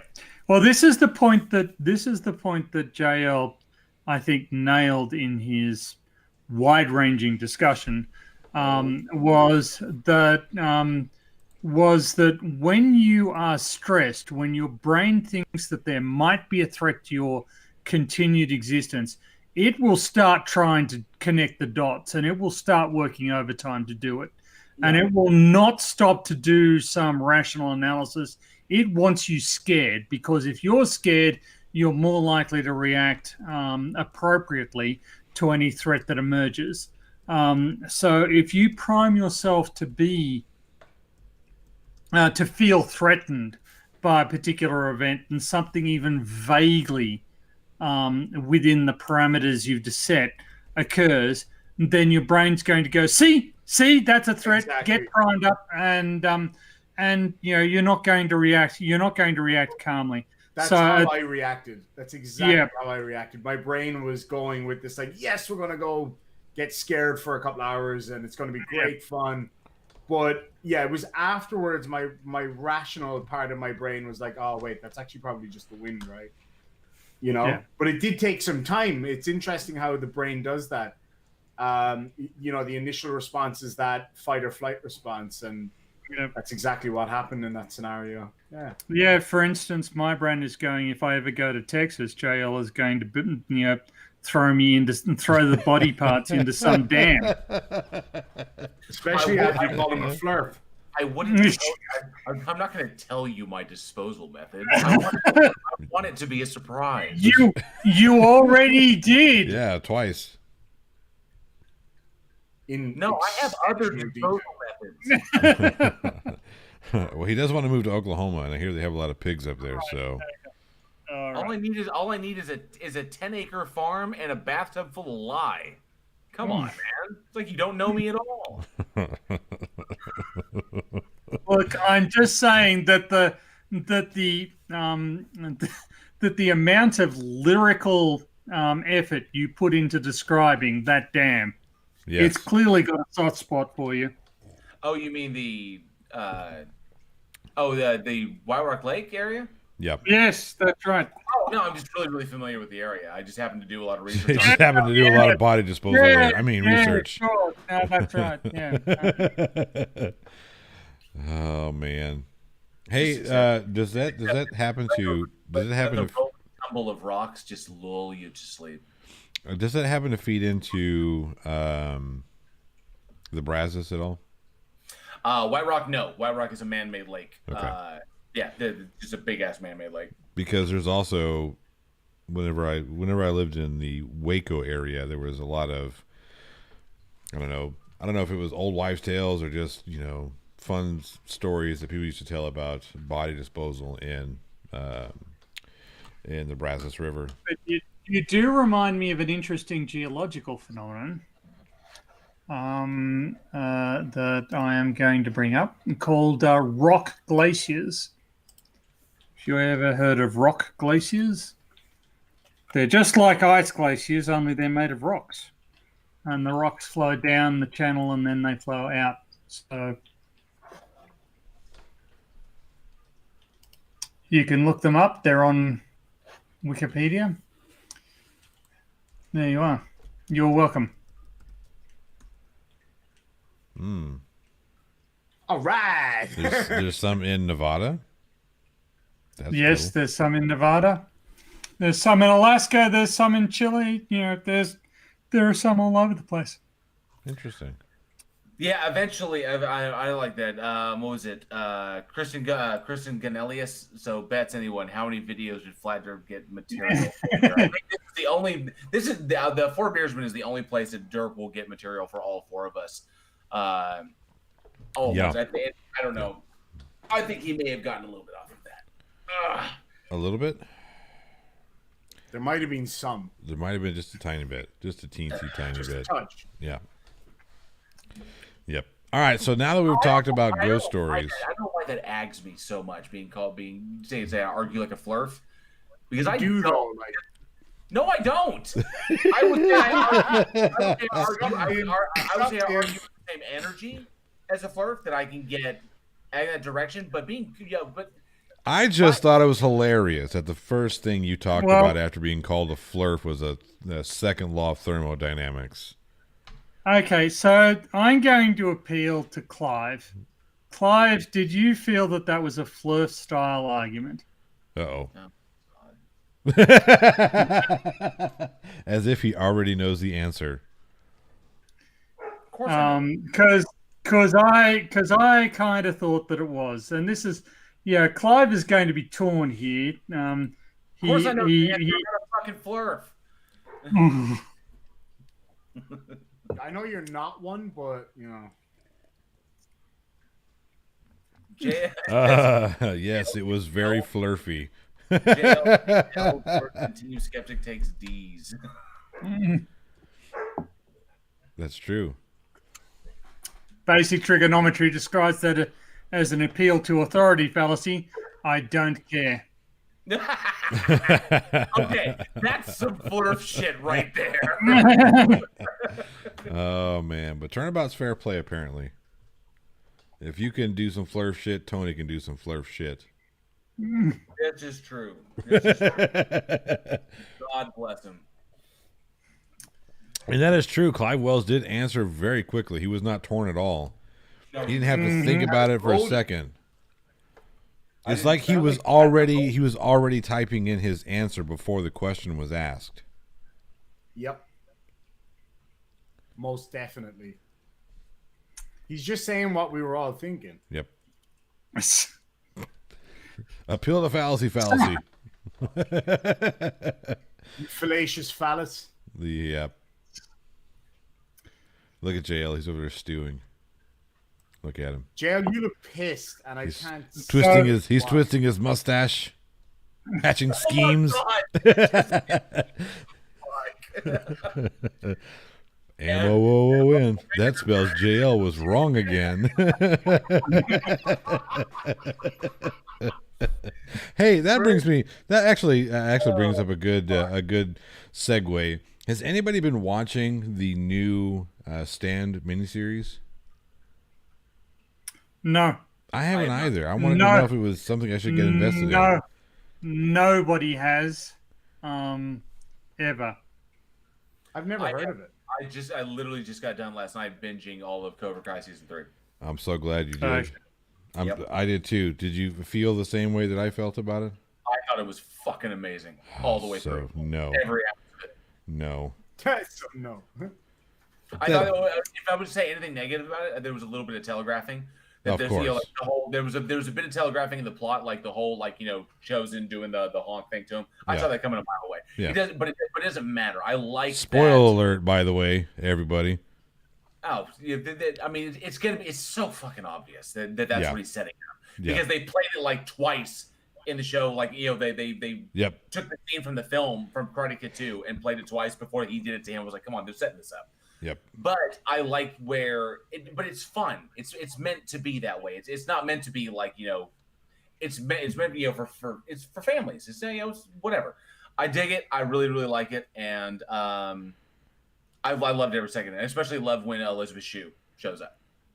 Golly, she's still a stunning woman. My goodness. Yeah, she did. She's 35 years later, still rocking it. Still a stunning woman. My goodness. Daryl M. Do I have 3 different body disposal techniques? No, I have more than that. 3 is like what he does for breakfast. Is he talking about Hellraiser 3 again? There it is.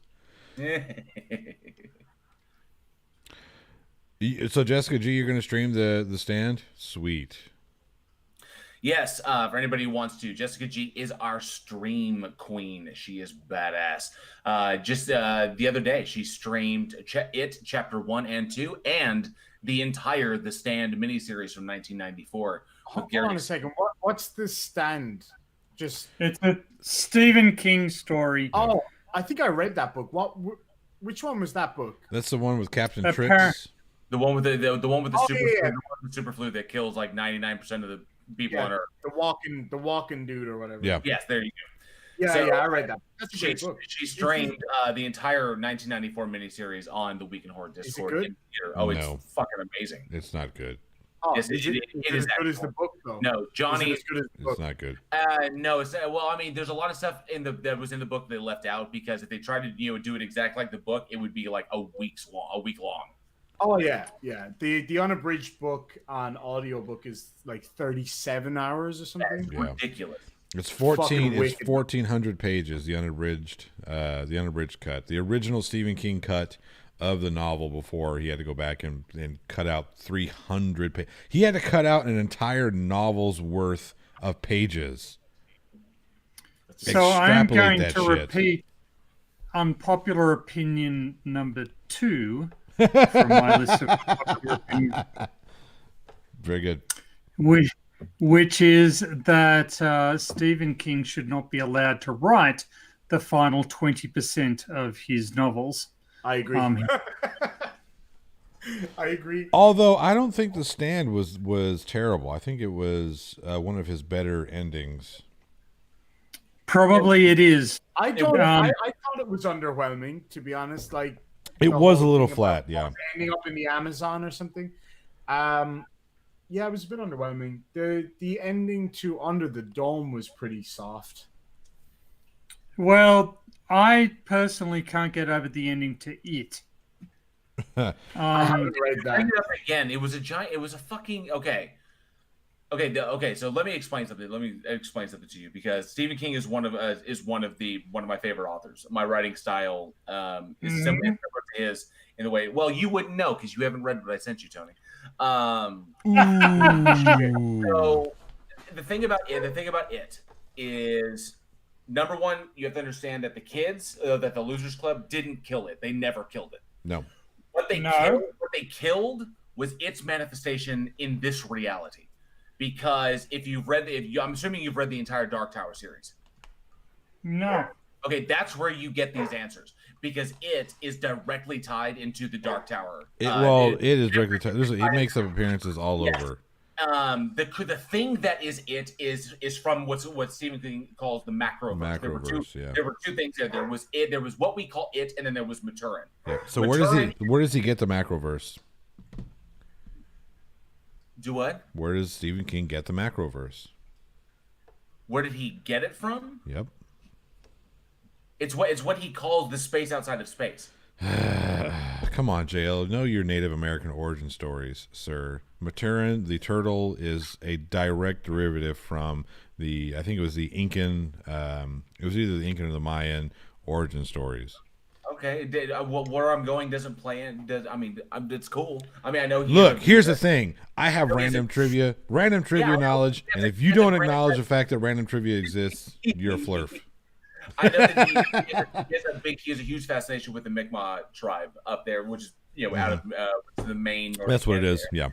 Yeah. So you have two things. You have you have to think about it. You have to think about it. Maturin the turtle is creation, and it is consumption. That is what it is. It's literally the nature of just consumption.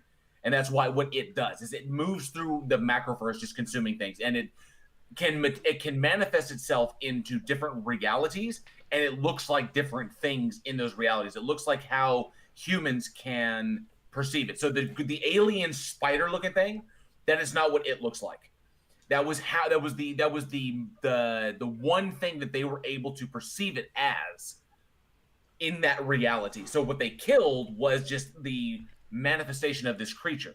And then when it ceased to be, when the deadlights did end up going out, when they finally killed it, they simply killed its kind of avatar.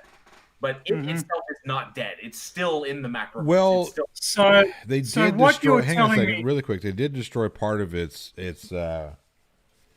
They did destroy part of its hold on the physical realm, because you remember that reality, yeah. So what I was saying was that once the adults came back, the adult loser club came back and destroyed the spider, the town of Derry was swallowed up back into what would be known as Maturin.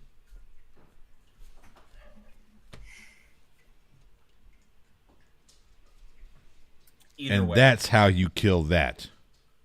Either way, because that had nothing to do with it. Either way, yes, it did. It had everything to do with it. So, either way, you mean the story of it has nothing to do with the story of it? When you read the Dark Tower series, because all of his books are connected into the Dark Tower series, pretty much his magnum opus. Even though I hated the way that all ended in the final one, that really annoyed me. But you get a greater insight and understanding into things like it, into the Crimson King, into Randall Flagg, and exactly what he is and what his function is throughout the whole kind of Stephen King universe. Because in his deal, he has multiple universes that sit on top of each other.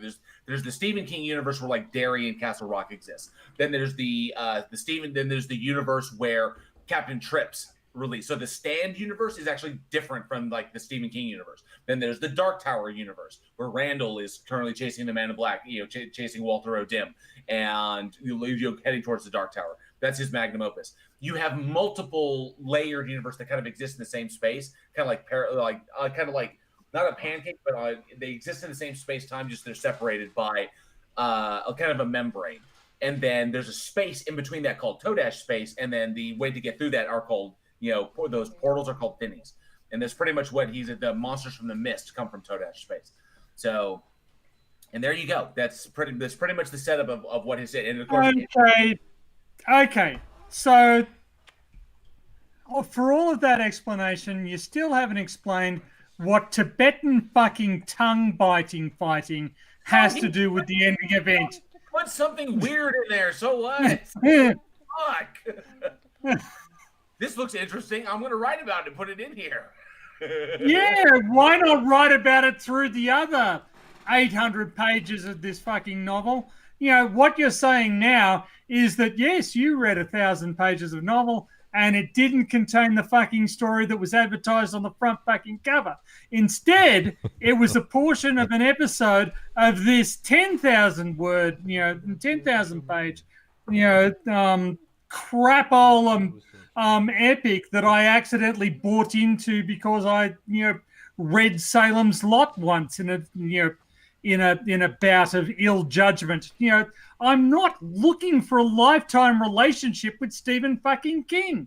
Jesus. The vampires in Salem's Lot, they come from the Dark Tower universe. Oh, for fuck's sake! There's a city outside of the just outside of the Dark Tower.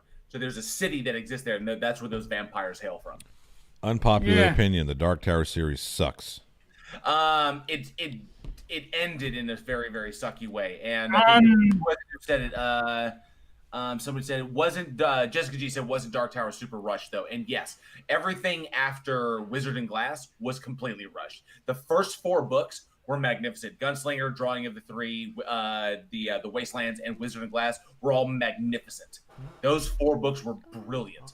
But the Wolves of the Kala, Song of Susanna, and then the Dark Tower. That shit was so rushed and so obnoxious, and then of course it's gonna end it like, you're gonna go through the portal, you're gonna be right back where you were, and just because the battle between good and evil is what's important, not winning the battle. It must continue. The story must continue to be told. That was such a cop out. That really pissed me off. Dude, now say. Good morning, everybody. Morning, Good morning. All right, no time for breakfast. Yep. All yes, right. please. All right.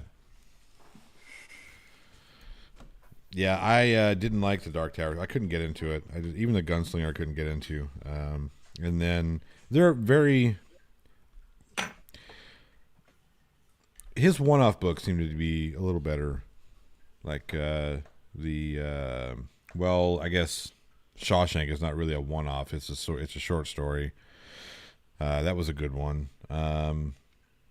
The Green Mile, that was a good one. And that one actually ended really well. I thought The Mist... What was that? Oh, nothing. Just reading something Jessica G said. You're just going to be able to eat Jell-O and stuff? She lost a tooth, so... Aww. So, yeah, she's going to eat just Jell-O as opposed to what she normally eats, which is ice cream. All right, you go eat your breakfast. Ended in a sucky way in a vampire movie. How weird. Cool, that's funny.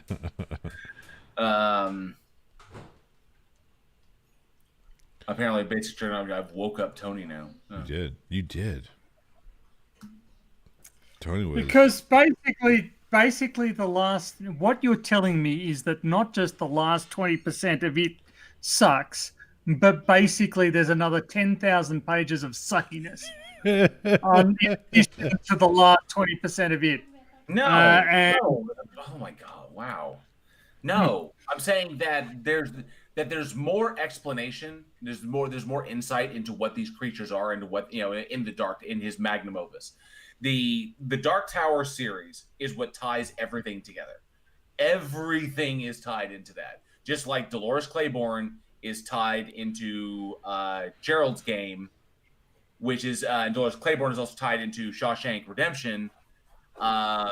There's links all over the place. Just like Cujo is tied into the dark the Dead Zone is tied into Cujo, which is tied into Needful Things, and then Needful Things is tied into the Dark Tower series. So stuff like that.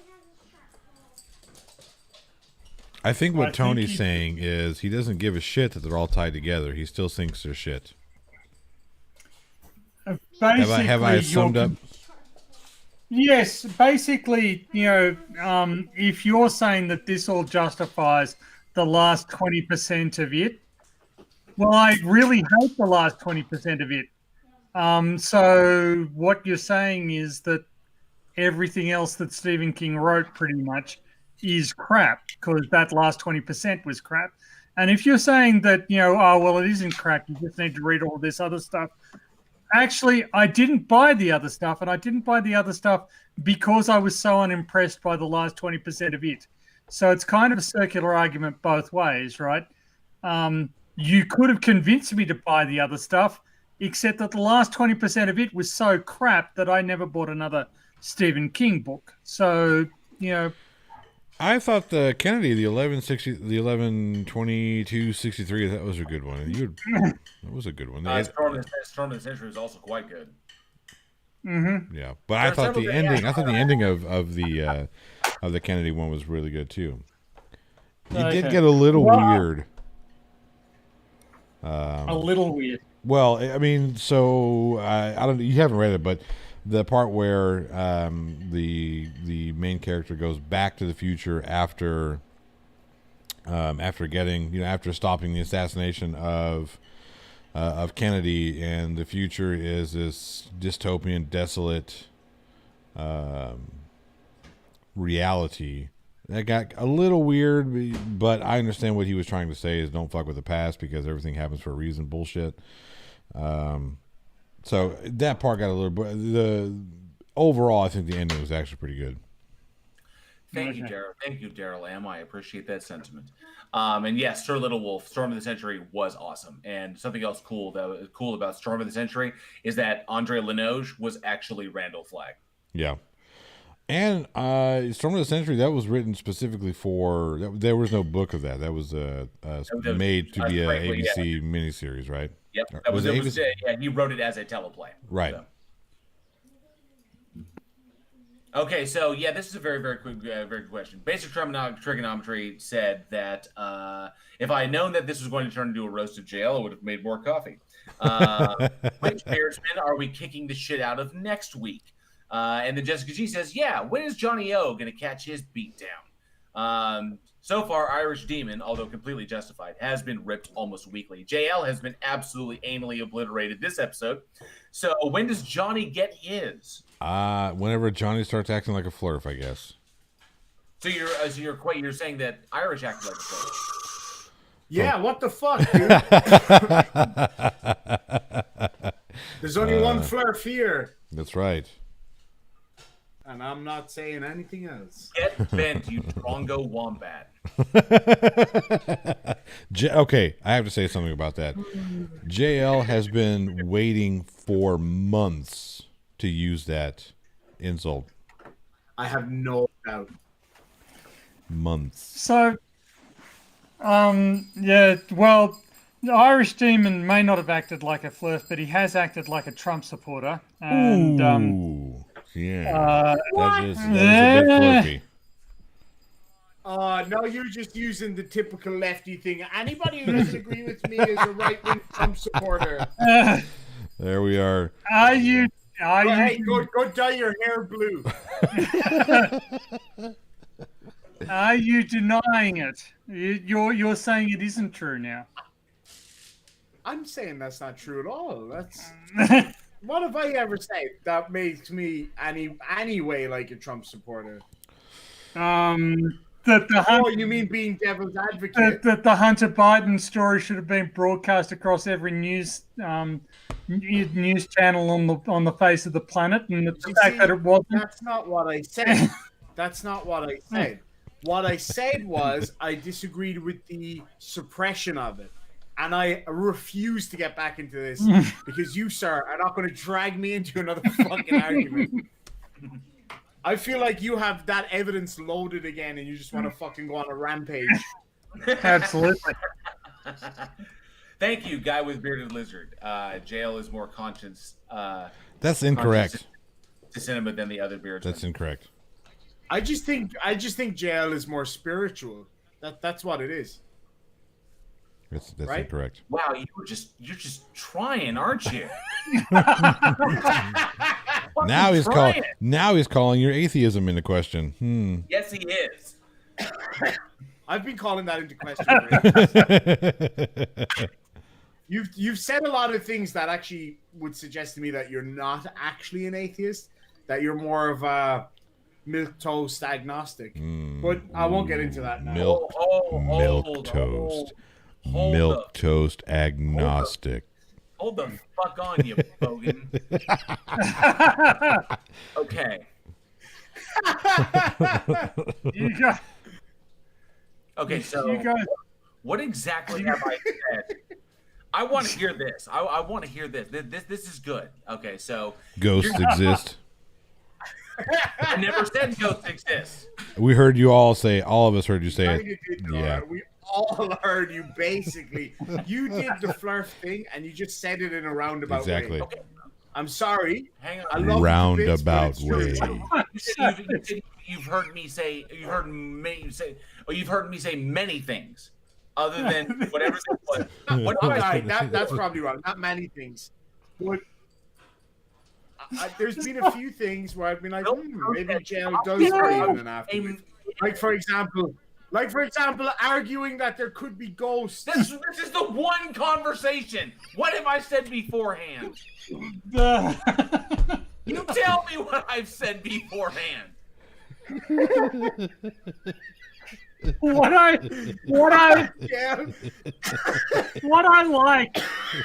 like is that Jessica G laid down one of the greatest sledges that I have ever been the subject of, and you guys have completely ignored it because you're so fixated on winding JL up. JL wasn't so busy fucking defending ghosts. Defending ghosts. Jessica G said, to be fair though, Tony, you have pretty much been Joe Biden's personal condom. I did see that. Which I consider a little unfair. I don't consider myself to be a Joe Biden fan by any stretch of the imagination. I am very much a Trump critic, but I'm not a Joe Biden fan. Yes. Yes. Okay. The energy QM assertion was not my finest moment. I'm playing around. I'm playing in the sandbox. Say that again. I was literally playing in the sandbox of woo the hypotheticals. I won't play in the woo sandbox again. New channel incoming. JL Wooren investigations and the metaphysical immorality. Thank you, Colon. Well, I won't play in the woo sandbox anymore. No, play in the woo sandbox. It gives us the opportunity to roast you.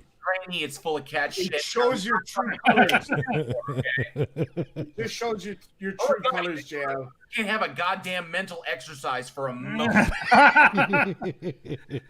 you let your guard When I down. do it, I get called a Nazi Trump supporter. So how do you think I feel? Jesus Christ. Oh, So man. I'm really hung up on this. Milk toast egg.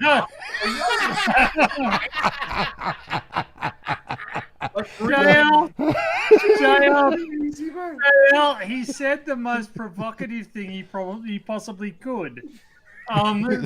He made it up on the spur of the moment to wind you up, and he did it. No, I didn't. Milk toast. No, look, there was just a couple of things you said before where I was like, I don't think you're as much as this atheist as you think you are, but don't let me get you down, man. Jesus. I'm gonna say it one more time. Milk toast. Milk toast. What I can't believe, JL, is that you're taking anything Irish says serious. Jesus. Have you not? I'm just so happy. Have you not met the man before? Maybe just in spirit, right? JL, sort of Irish opens his mouth, and I hear me. Thank you, though.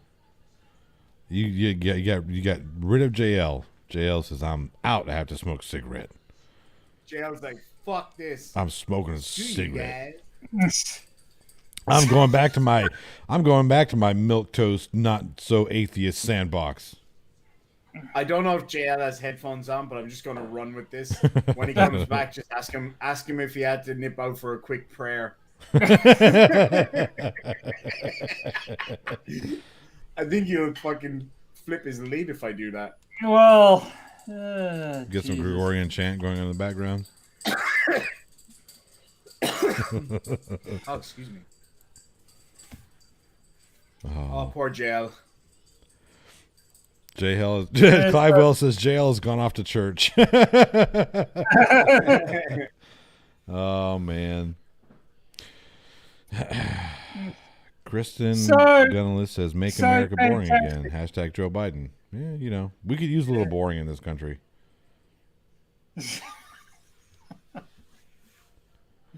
Catnip Entertainment says run away to get to his God. Oh Jesus. JL, I hope you have headphones on. He had to go call his pastor to ask what to do next. Oh man. I've got a feeling he's outside smoking the fastest cigarette Ever the world has ever seen smoked because he can hear us. And he's like, I can't wait to get in and give it to those motherfuckers when we get back. Yeah, congratulations, Irish, on destroying the Four Beardsmen. You know, it was a good run while lasted, but you know, I feel like there's been some lines crossed that can't be uncrossed. Oh, we can always uncross a line. We just, you know. Oh man, it was just too easy. I had to. It was right. It was just dangling there, and I was like, he's really right. You didn't have to. You didn't have to. I mean, I could have chosen not to. Let's face it. But, yes. You know, low hanging fruit. Yeah. And it was so sweet. On the subject of sweet low hanging fruit, Jessica G suggests that you might be trying to get out of this episode so you can receive fish fellatio in private. Well, again, onlyfans.com, and you can see that for yourself. Although I think it might even be illegal to make that joke. It might be illegal. Clive Ball says, so Ireland is off, I take it. Yeah. Not as off as jail. Oh, jeez. Irish Demon drops a woo hand grenade, and the one who would never pick it up tries to run it in for a touchdown on a baseball field. Jail, you played yourself. You should not have let me get away with that at all. Yeah, he's back. Shh, stop talking about jail. Stop talking about jail. Hey, Jail, we gotta ask, did you have to jump out and call your pastor?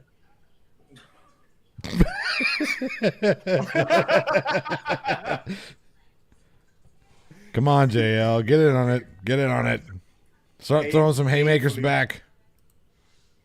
Painful silence right now. Jesus, you've got to build up just build a callus over Irish Demon. He's just gonna peek at you, and he's going to poke at you whenever he sees the opportunity. He's going to call you a geography teacher, or yeah.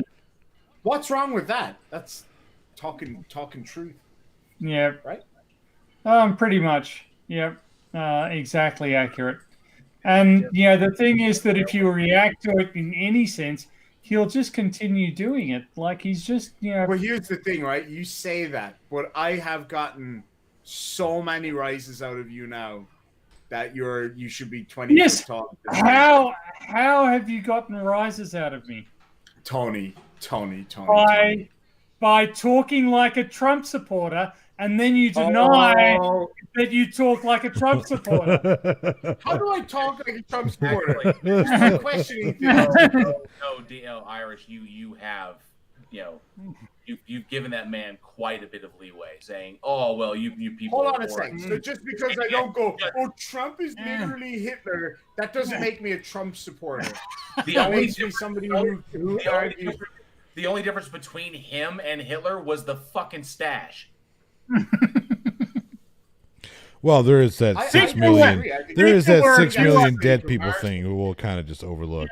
Exactly. I think that's a silly comparison. Same goes for Stalin. I mean, Stalin killed like what, 20 million people? 36, 40 36 people? million. And Mao Zedong?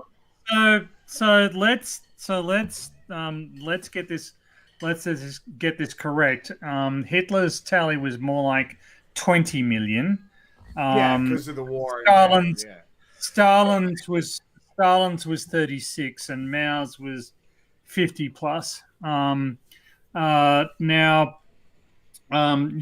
and it is somewhat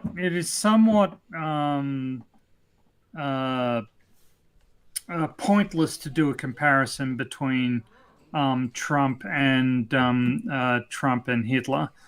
Exactly. I'd see Trump more like Gandhi. Oh my god. Or like wow. like Nelson Mandela type character. That's all that deserves. Jessica G says JL is so pissed off that he's been taking sips of nothing from an empty Monster can for the last hour. No, That's true. had some in there. True story. Clive Will says JL has gone off to church. No, not for a long time. Jessica G says Irish Demon is also trying to get out of this episode so he can continue receiving fish fellatio in private. Catnip Entertainment run away to his god.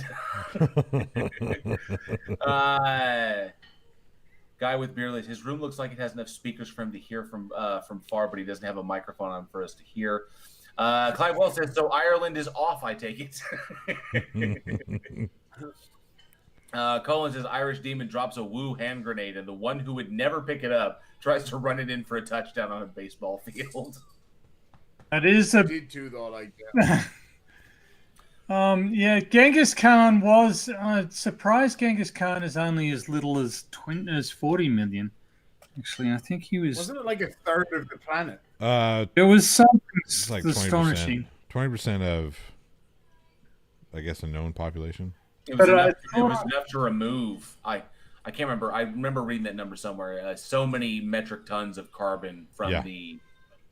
He literally had an effect on the actual. So what you're saying is Genghis Khan was he was a Green Party supporter. He was the first environmentalist. Yeah. There you go.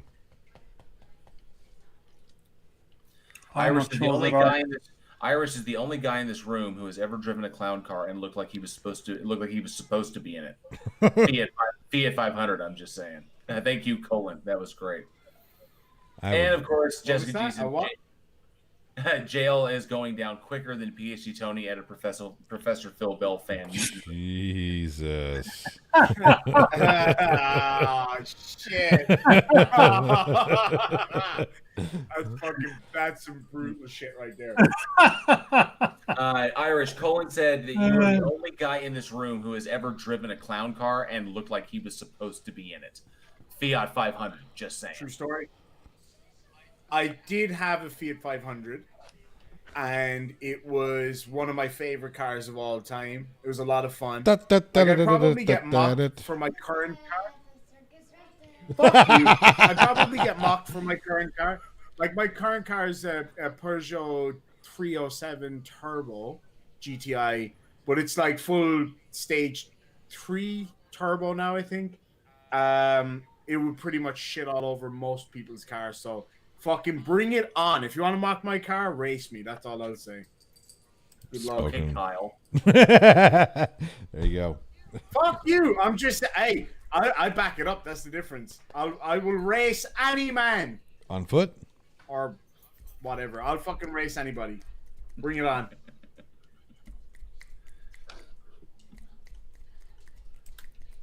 I'll get one of these puppies up here. There they go.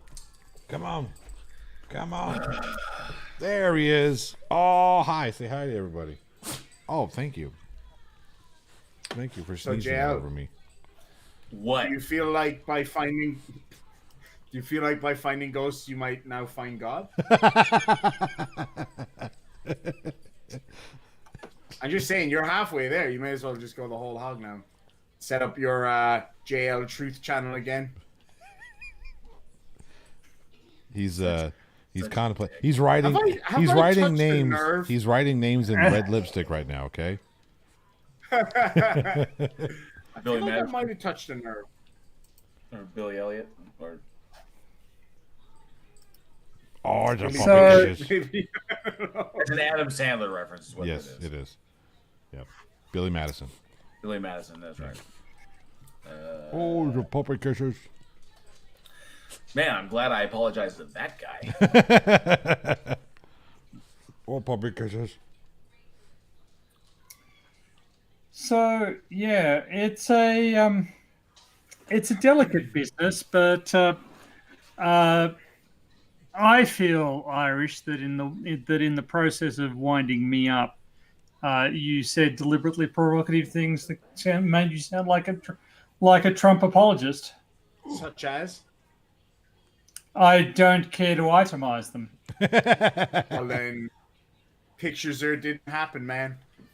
The first we got that idea the very first time you brought up, like the very first time that you brought up Orange Man, like that, all these people who hate Trump because Orange Man bad. Okay, when it pretty much discounted all of the reasons why people hate this motherfucker when they are looking at either his personal behavior, his character, his past history, or his mind-numbingly insane policies and the effect that he has had, the negative effect he has had on this country across the board. And the fact that everything that Obama did, that he did in his 8 years in order to build this economy to what it was when Trump got in, Trump's policies wiped out in 6 weeks. It took 8 years for Obama to get from point A to point B. Not quite 6 weeks. Okay,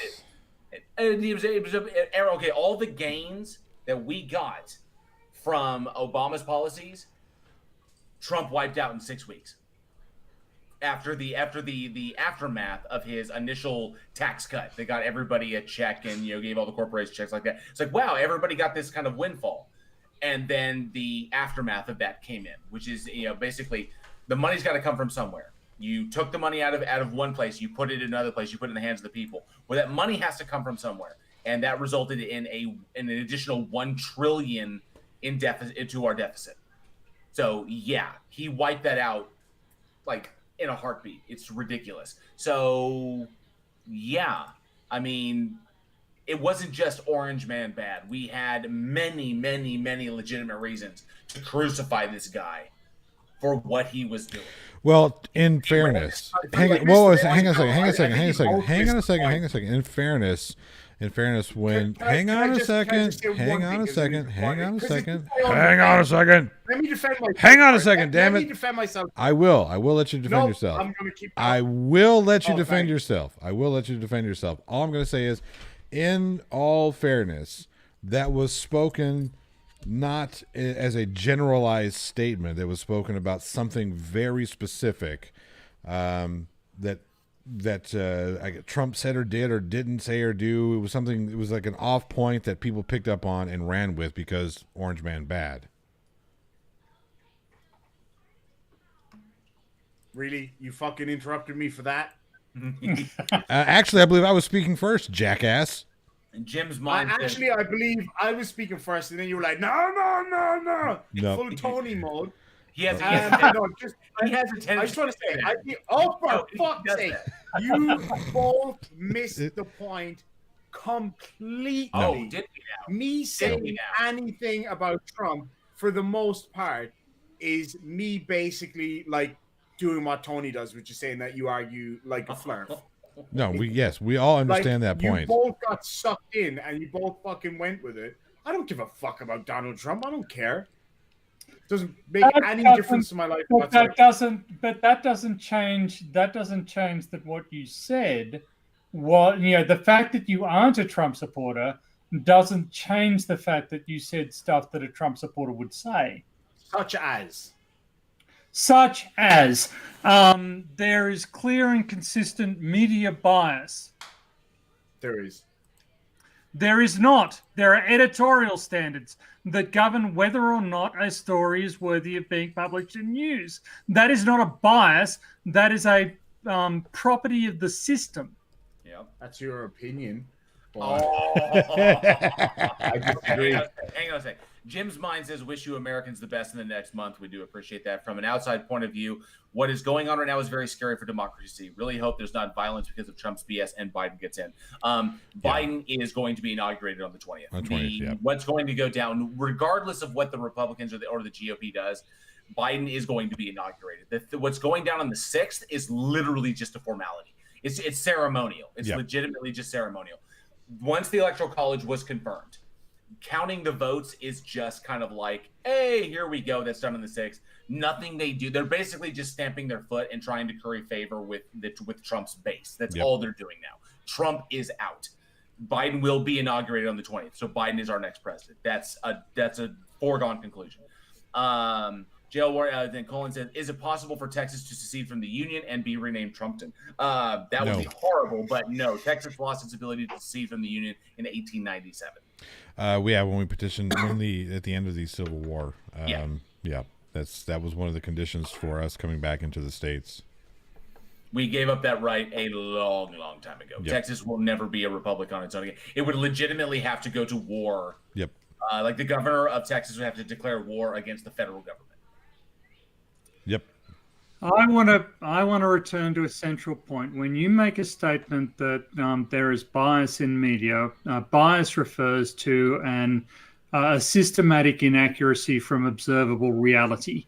A systematic error from observable reality cannot, by definition, be a matter of opinion. That's just your opinion, though, isn't it? So Colin also says that Irish just lost to PSC County with an ad hom attack. Sorry, bro, but PSC Tony is so I don't care than you. I couldn't give a rat's taint. That's very. I'm just saying. It's very flurf of you. Oh, Jesus! I don't care. I don't care what your arguments are. Unlike me, that doesn't work. Unlike you, that doesn't work on me. I reject your reality and replace it with my own. So, like, kind of what you do with ghosts, right? Oh my god, that conversation's over. Hey, you made the bed, man. Go lie in it. That's all I'm saying. I have lied in it. I never said that ghosts existed. You did, just in a roundabout way. Kind of did. Who are you playing with here? No. Who are you kidding? So what he was trying to do was suggesting a mechanism by which ghosts may exist. The problem he made was by applying a mechanism by which we know that actually ghosts can't exist. That is different. Had he just stuck to generalities and suggested that there are some mechanisms that science is unaware of at the moment that may result in ghost-like phenomena, he would have been on safe ground. But he went too into. You went. No, that isn't. That is. You roll that. That is. That is not what you said. That is the point. That it is something that we are in. That people could trigger cast. That people could interpret as ghosts. That is not what you said. That is not what I said. What you said was crap about consciousness throwing shadows on a wall through quantum mechanical mechanisms. No, that isn't going to fucking happen. No, it doesn't. That cannot happen. Other stuff may happen, but that won't. Just putting it out there. So JL, actually, no, I'm not going to say.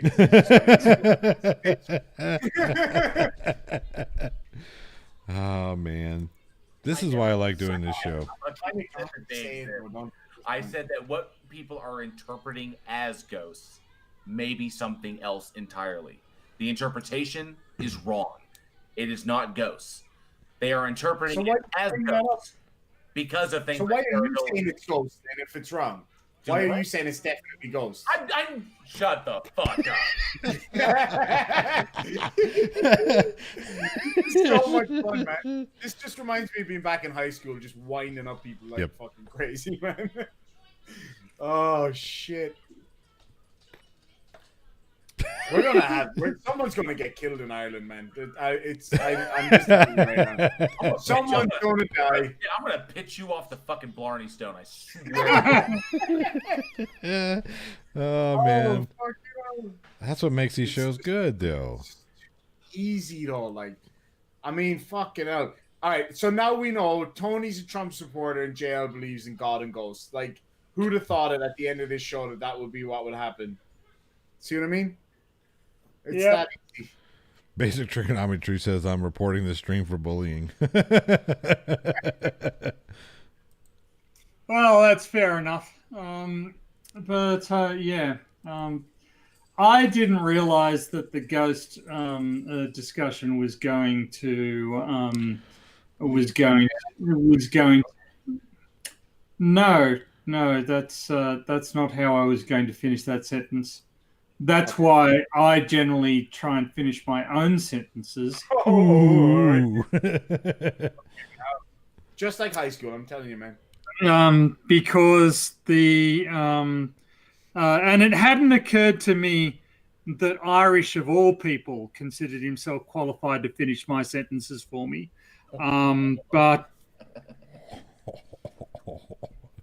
But I guess if you're going to have a delusion of intellectual adequacy, it may as well be a big Poof, one. motherfucker. Oh, poof. God damn.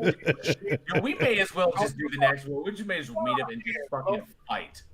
You know, I just want to fight. We may as well just fucking scrap.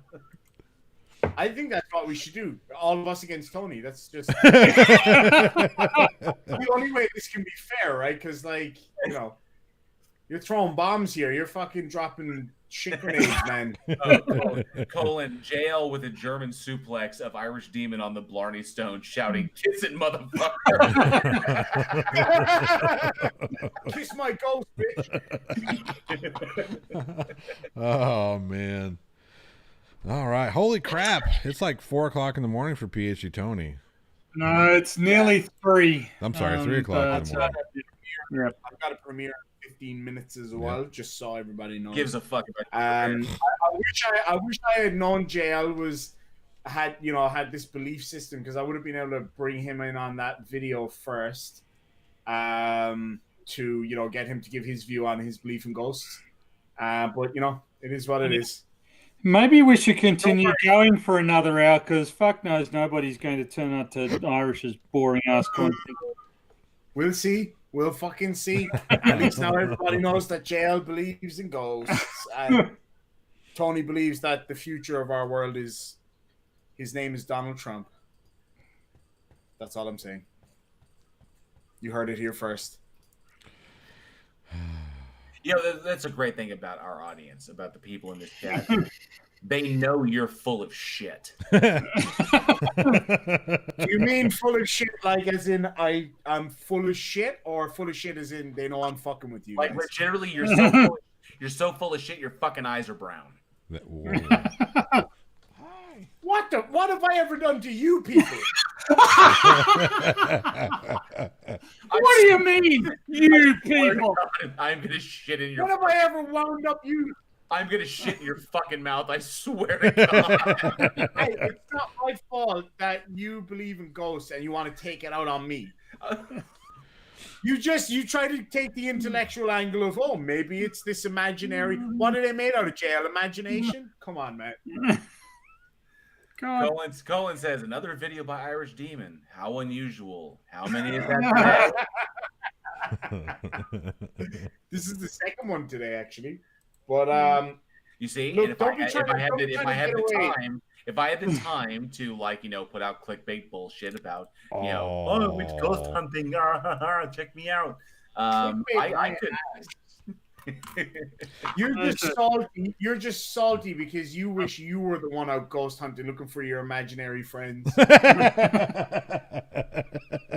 All right. Let's wrap this. Let's wrap this shit slinging session up.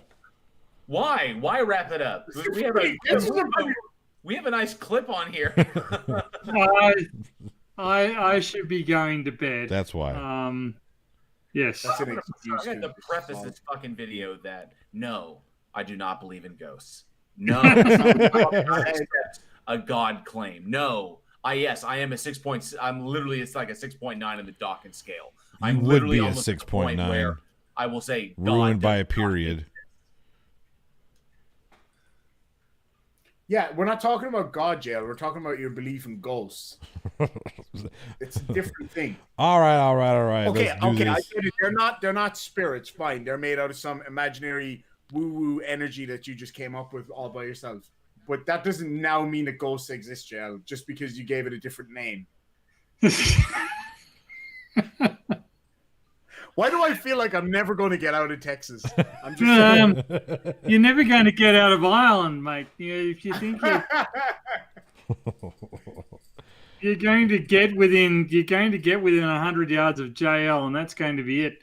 I don't know. Last week, Clive Wells, don't you fucking Shakespeare me. Oh man, this is good times. Good times. This is why this stream is fun. Fuck all the intellectual conversation bullshit. That's whatever. That's its own thing. Yeah, but nobody needs that shit. nobody needs that shit. It's the JL's a flurf and Irish demons. I don't know, a pikey motherfucker Nazi Trump and supporter, Nazi Trump supporter. And no, I swear to fucking No, God, you're don't haunt me. no, you're a provocateur dick who's willing to say stuff that Trump Nazi supporters. Ooh. No, he's right. But he I'm actually, inclined, yeah, I'm inclined to side with the smartest guy in the fucking room. yeah, that's true. Though. That is true. I never said you were a Nazi Trump supporter. I just said you say stuff like a Nazi Trump supporter in order to get a rise out of me, and that's 100%. fine. That is true. Yeah, that is Okay, 100% true. yeah. So. Correct. So why the fuck were you even arguing with it, right? Like, Because I got a rise out of you. That's why. Oh man, You so make it too easy, all of you. I Not didn't.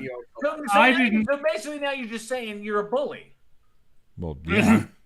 No, not a bully. Just cleverer than you. I don't think It's not my fault that you two get triggered so easy. That's all I'm saying.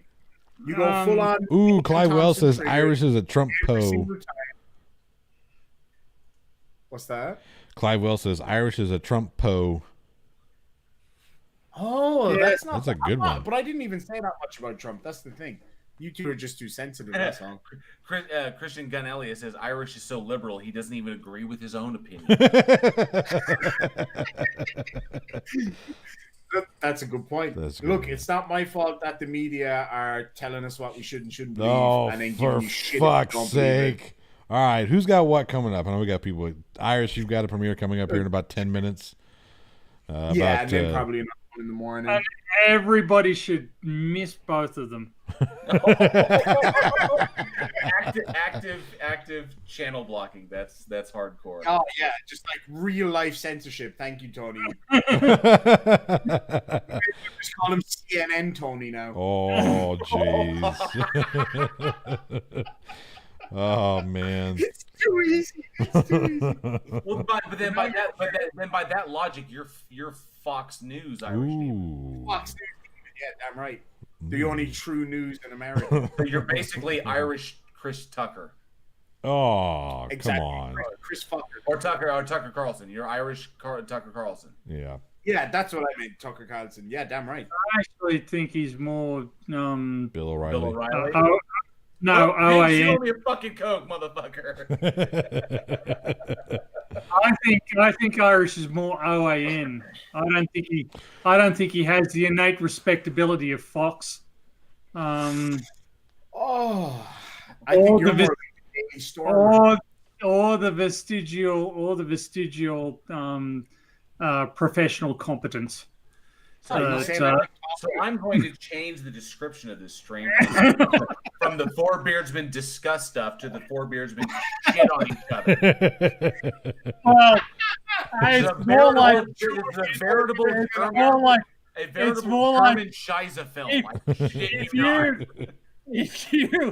if you think that being a deliberate dick to somebody is funny, yeah, It is. let's see where that ends up.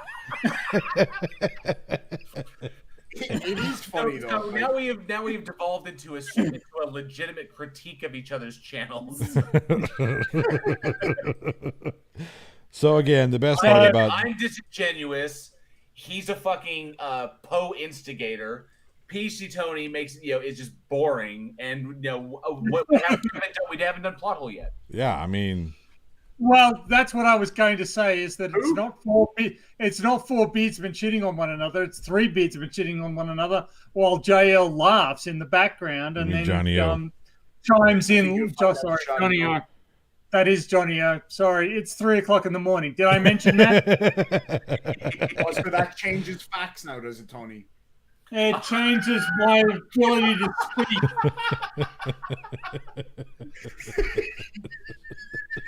He is trying. He is trying so fucking hard to be team.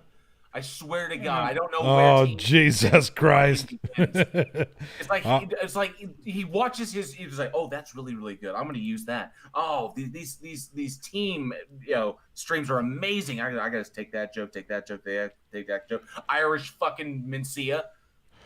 Ooh. Yeah, how very dare you. That is a fucking low blow. Yeah. Everyone knows I'm better than Team Skeptic. Well, his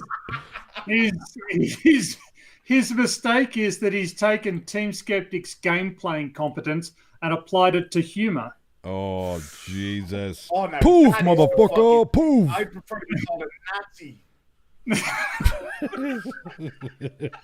All right, let's wrap so Tony can go to bed before he turns into Super Tony. Oh yeah, so you can go and have a cry. Damn, Colin says, "Damn, I can see the similarity now. Irish is the anchor for One American News Network."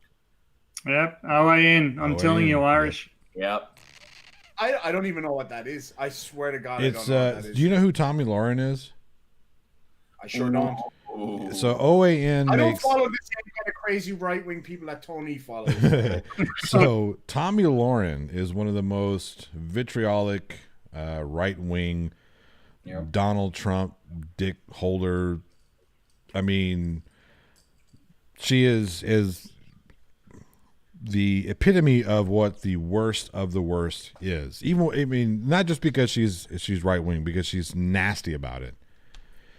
OAN makes her she's look like what Tony thinks I am. Basically. exactly. She was too extreme for Fox News. Too extreme for Fox News. Too extreme for the other one. What was it? The Burn or the Blaze? Too extreme for the Blaze. Yeah. The Blaze, yeah. I love that channel. She was too extreme for that. The OAN. She's too extreme Hang for on a second. David Stormer by any chance. Maybe. OAN makes her look like a tame puppy dog. Damn. I gotta look this up. OAN. Yep. Okay, my premiere is in like 3 minutes, so let's get the fuck out of here. Why? No one's gonna fucking be there. Oh, what is it? OAN. If they want if they want to see a legitimate stream, they just wait for teams. Oh, Jeez. that shit's not gonna work. All right, so I've got unpopular opinions that's coming out on Monday. You want to slide by on his coattails? That's totally up to you. I'm going to start muting And people. by stream, we of course mean the golden shower the team is going to give you. But yeah, that's Jeez. I've got unpopular opinions coming out Monday. I'm also working on a documentary about YouTube's policies where I have interviewed several content creators. I'm still working on getting other ones involved. Yeah, so look out for that. That's what I got coming up. And there we go. Now we can end the stream. Oh, Jesus. What do you got coming up, Tony, besides the nap? I've got a video on relative density that got more complicated. I put more slides into it to make it even more boring and sleep-inducing than it had been previously. It was way too entertaining on the first pass. I had to dial it back down. Gotcha. Demon, you've got a premiere in 2.5 minutes. I sure do, and I got one probably tomorrow. And yeah, we're working on this ghost hunting video. Like it was a lot of fun. I had a good time making it. And you know, we got spooked and had some fun doing that. And then you know, jail proved that ghosts exist, so it was great. Jail Warren. Somebody masturbating. It sure shit sounds like it. I have a few videos coming up that I'm currently working on. I'll try to get them out as soon as I can. Like I said, Weekend Horror keeps me very, very busy. Live episodes every Wednesday, 8 p.m. Central Time. I've seen a lot of people in the chat that have come over there, so I hope to see you all again when we come up this Wednesday. Eugene will not be on the show. Johnny O will be on the show with us, which is going to be really cool. It's going to be a fun one. We got some good ones to talk about. Other than that, it's pretty much the same. I'll try to get the videos that I'm working on out as soon as I can. Like I said, I want to be able to produce more content more regularly, but I want my shit to have substance, so I won't be following Demon's model at all. Oh shit!